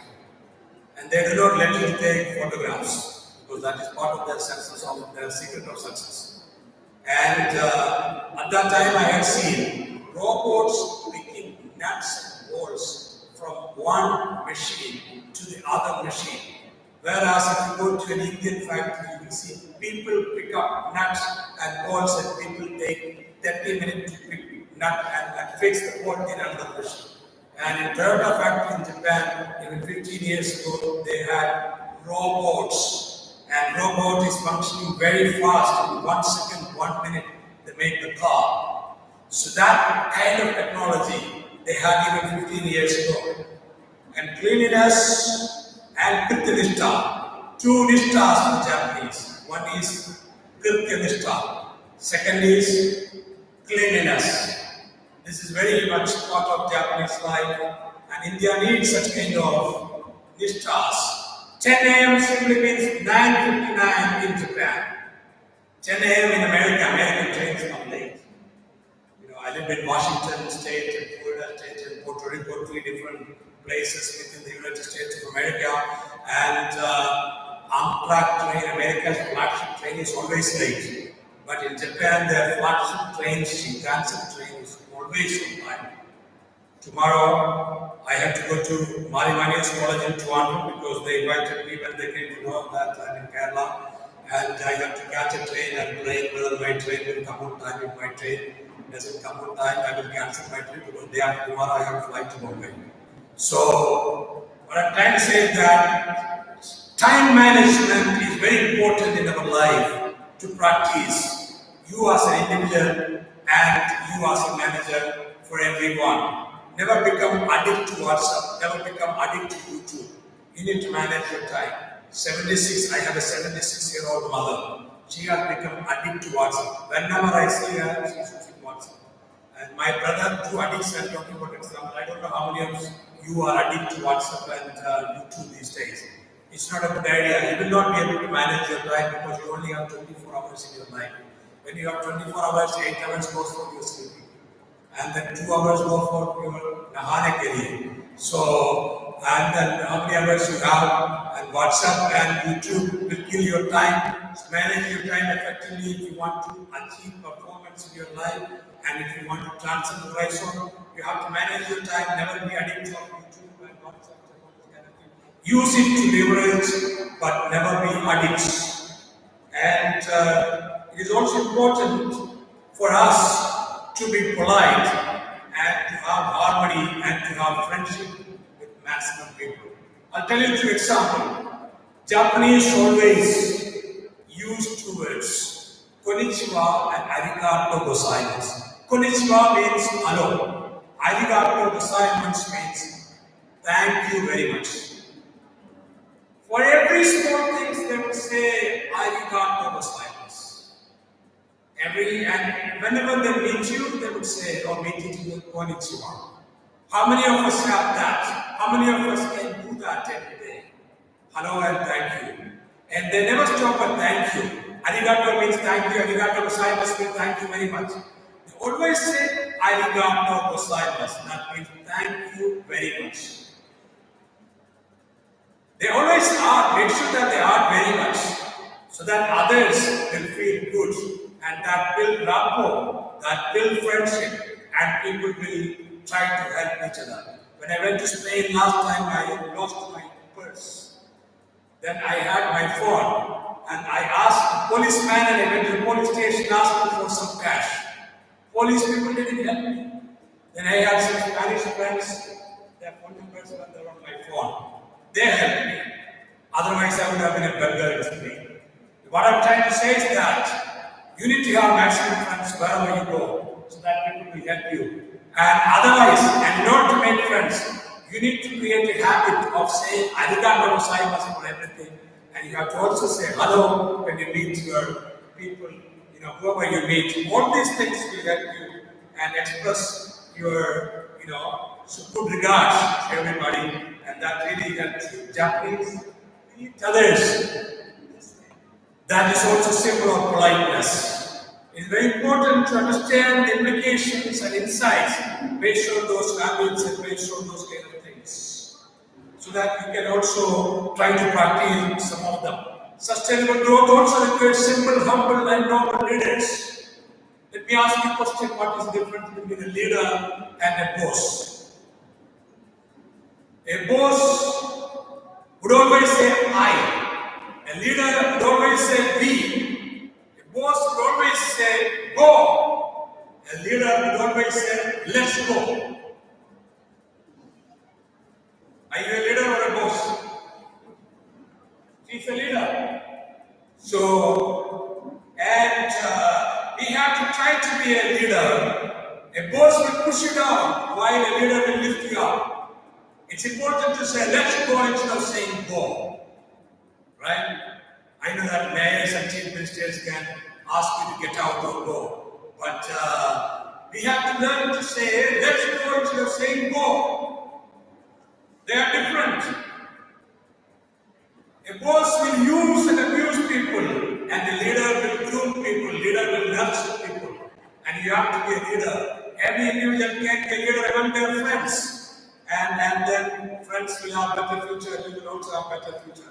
I'll tell you a story. A bank chairman in Icssr, he had ego and he was a short-tempered man, and he had his peon giving coffee every day, and but sometimes he used to get angry with the peon if peon is not giving him coffee on time. Peon is 1 minute late also, he will get angry with the peon. And peon never got angry, because if peon gets angry, peon will lose his job. So peon was always patient. And another day, chairman asked the peon to make the coffee, and peon was angry in his mind. What he did was that he went to the toilet and he took his hot urine. And instead of putting hot water, he made a hot coffee with hot urine and gave it to the chairman without telling the chairman that he made coffee with hot urine. Fantastic, right? So avoid that kind of thing. You treat maximum people with equality or with dignity, so that you will not have to drink coffee with hot urine. So it is important to ensure that you maintain your friendship with maximum people, and also involved in some charity activities, and treating people without power distance and hierarchies. And I will tell you about 2 more examples. In Delhi, I have seen a police officer with an IPS grade. He is using an ordinary police constable to clean his shoes on arrival in his apartment. I was invited by his beautiful wife, a professor lady, for dinner with her husband, because she thought that I should be friends with her husband. But what I saw at home is that he is coming, and the policeman is waiting there to clean his shoes. He is not even removing his shoe, and the policeman is doing that. I did not like it, but I did not tell him that I did not like it, but I can tell you today. So, and the other day was IIM in North Kerala. I would not say which IIM, but you guess. So, and the boss of that institution arrived in his car, and I was there for a month, and every day I used to see this.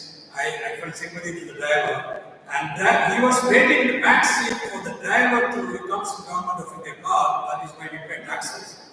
And Government of India car, he comes and he sits in the back seat until the driver comes from the front seat to the back seat to open his back seat door. He sits there for 10 minutes every day, which is not very nice. So we need simple, humble, and noble people. And we have also seen that some of our mayors had asked the security guard to get the salute, right?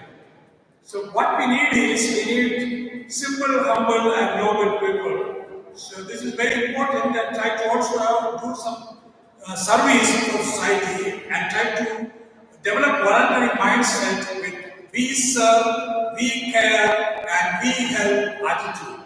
That is required for sustainability in this country, in this college, and everywhere. VIKSIT Bharat also requires corruption-free economy.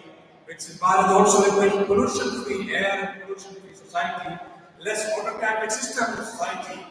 In this country, many people, including village officer and vehicle inspector, they take bribe for giving you driving license. If you go directly, sometimes you need to pay for 3 times.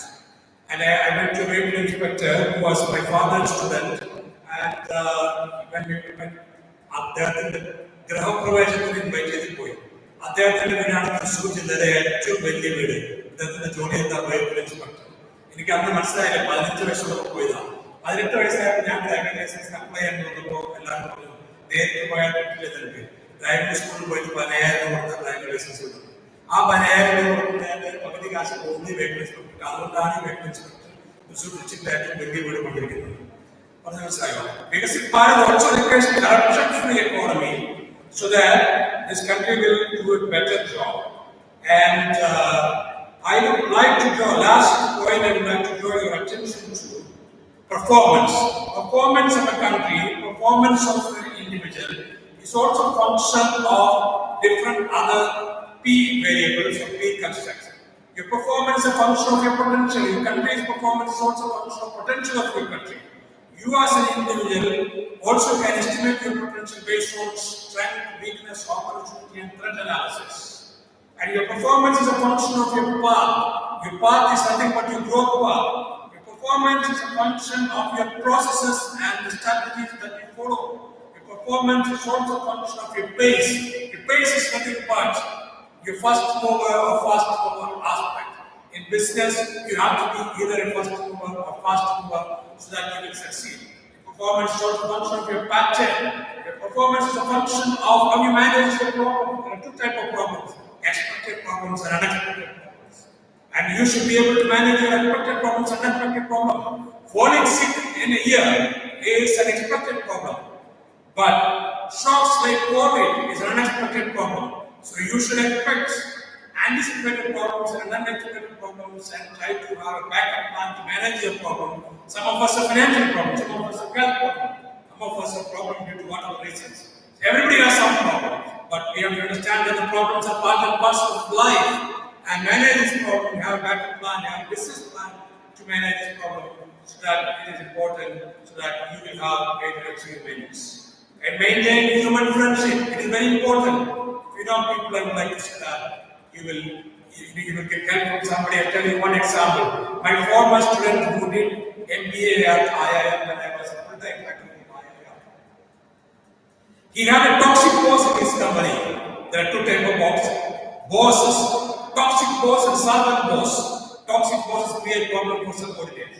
And this MBA student from IIM, when he had a toxic boss, he wanted a change to another company, he wanted a job change.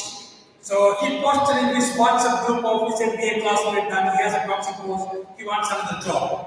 So his classmate, when he did his MBA, he was friends with all his classmates. So that classmates have fond memories of their MBA days. And they came forward and helped him and forwarded his CV to their company. Finally, he got a better job in another company with more salary. So that is the impact of human relations and friendships. And maintain that. Be a member in WhatsApp group, but use it to leverage instead of wasting your time. And believe in we serve, we care, and we help. It is important so that you can achieve great and transformations in life. And it is important. Last, also try to be digital savvy these days. E-government and digital transactions have become common. They are very important in our life. Use it and leverage it. Use all the useful mobile apps, including DigiYatra when you have a flight trip. And GPay and UPI and almost everything when you have payment. When you have auto rickshaw these days in Bombay, I don't know how many auto rickshaws use GPay in Kerala. In Bombay, even 75-year-old auto rickshaw drivers are asking customers to pay using GPay because they don't have to carry change. Otherwise, they have to fight with the customers for 25 rupees change. Customers, they will get angry otherwise. If you don't have GPay, you get angry with auto rickshaw driver. This is the reality. So use GPay and everything these days every day in your life. It is important. And think about one listen free word. think about not creating too much problem for others. Last but not least, I would like to tell you two more examples. Google CEO Sundar Pichai. He is the chairman of Google, based in California, US. He controls the world. And Satya Nadella, he controls, and he is the chairman of Microsoft. These are Sundar is a Tamilian boy born and raised in Amlin family in Madurai with a stenographer clerk as mother. And he is the Google chairman of the world these days. And if Sundar, son of a stenographer, can become Google chairman with millions of dollars salary, with Satya Nadella becoming chairman from Telangana to the world, heading the Microsoft Corporation of worlds. People sitting here, you can also achieve greater heights, provided you work with determination and dedication. Satya Nadella, Microsoft chairman, did not get IIT admission. He was disappointed for some time. But he decided even if he is not picked from IIT, he can achieve and he can rise in the world. He had a determination, he had a vision and mission to achieve things in his life. And then he did a BA from University of Chicago with scholarship. And especially professor at University of Chicago, I know his story. And every profession has its own merit, believe me.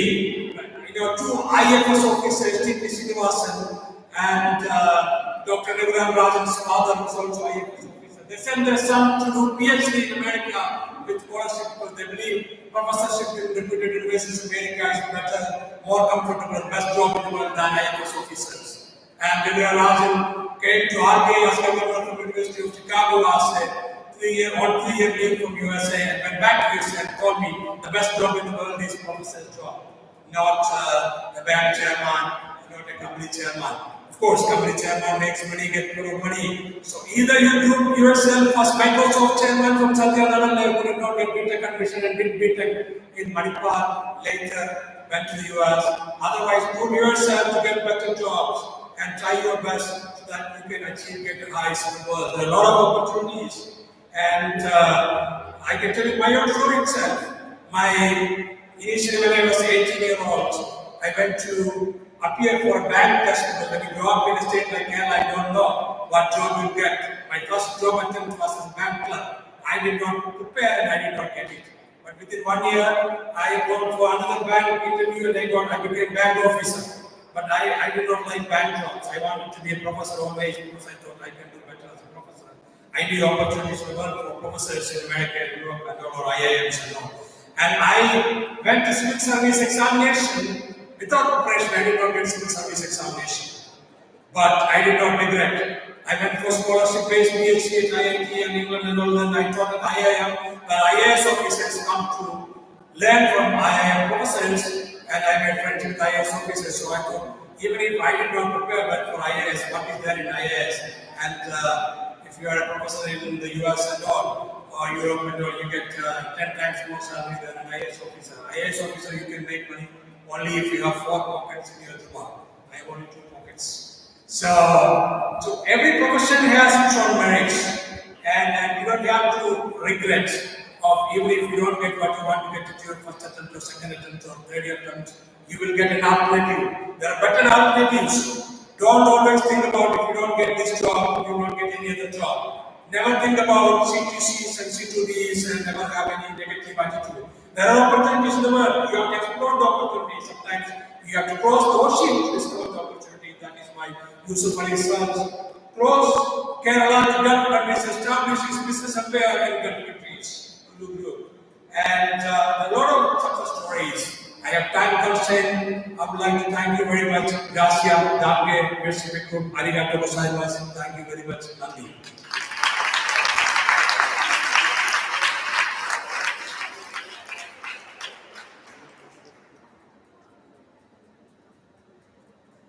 Thank you, sir, for your inspirational words. For honoring our chief guest, I will invite our beloved principal, Sister Dr. VIKSIT, and Dr. Icssr, Head of the Department of Economics. And I request Dr. Sponserd to receive the token of love from our Department of Economics.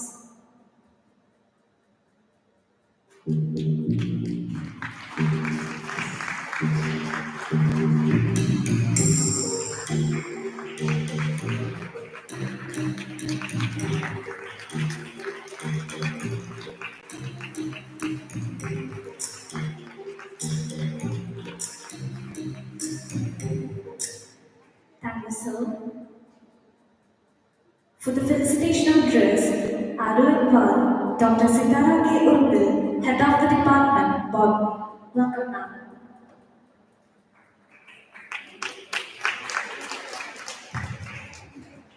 Good afternoon, respected dignitaries, esteemed economists, distinguished guests, and dear participants.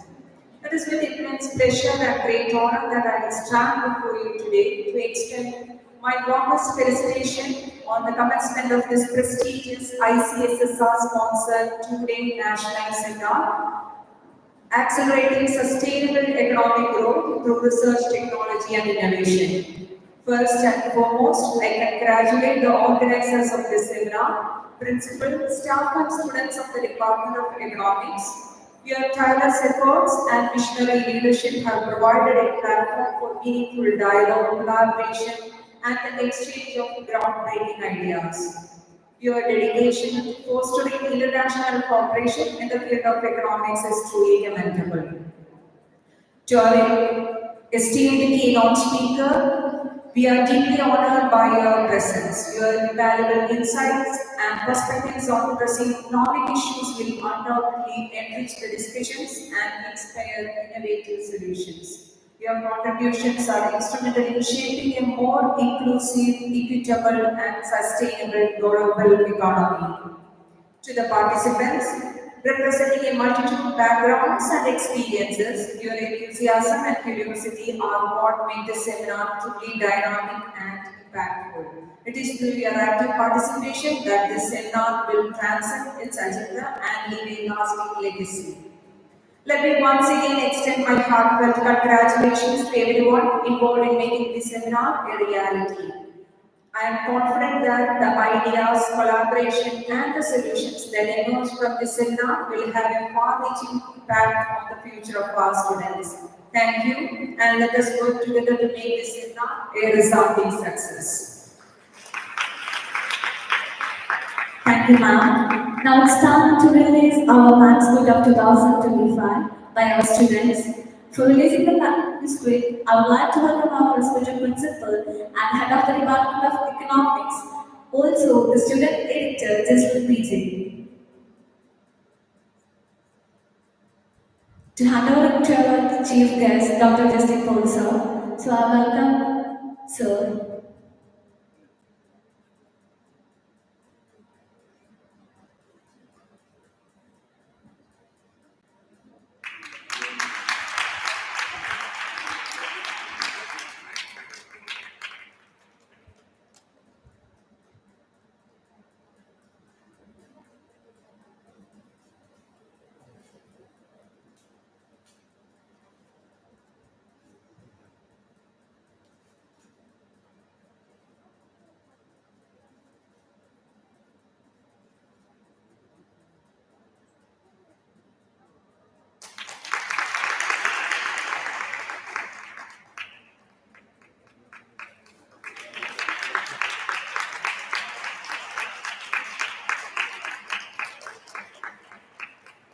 Thank you, sir.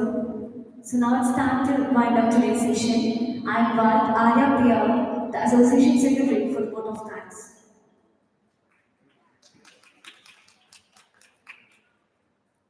Showing gratitude is one of the simplest yet most powerful things human can do for each other. Good evening, everyone. Respected Principal, Honorable Chief Guest, research scholars, PG students and faculties from various institutions, teachers and my dear friends. I deem it a great honor and privilege to be the one making the closing remarks and extending the vote of thanks on this occasion. First of all, I would like to extend my sincere thanks to the Almighty God for making this today's event successful.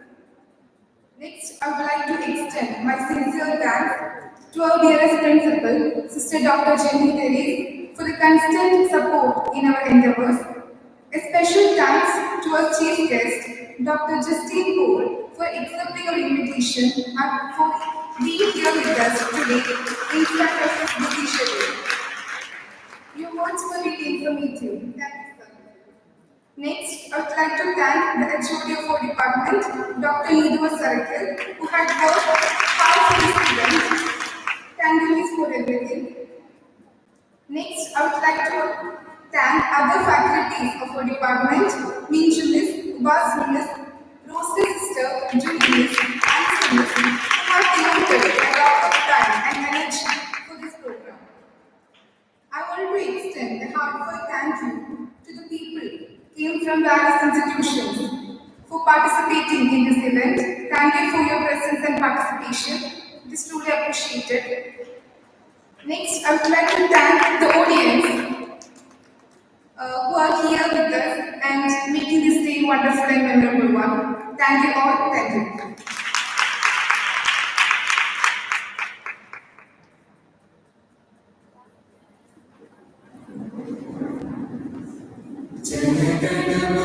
जनगणमनमधिनायक जय हे भारत भाग्य विधाता पंजाब सिंध गुजरात मराठा द्राविड़ उत्कल गंगा विंध्य हिमाचल यमुना गंगा उज्जल जलधि तरंगा तव शुभ नामे जागे तब शुभ आशीष मांगे गाहे तब जय गाथा जन गण मंगलदायक जय हे भारत भाग्य विधाता जय हे जय हे जय हे जय जय जय जय हे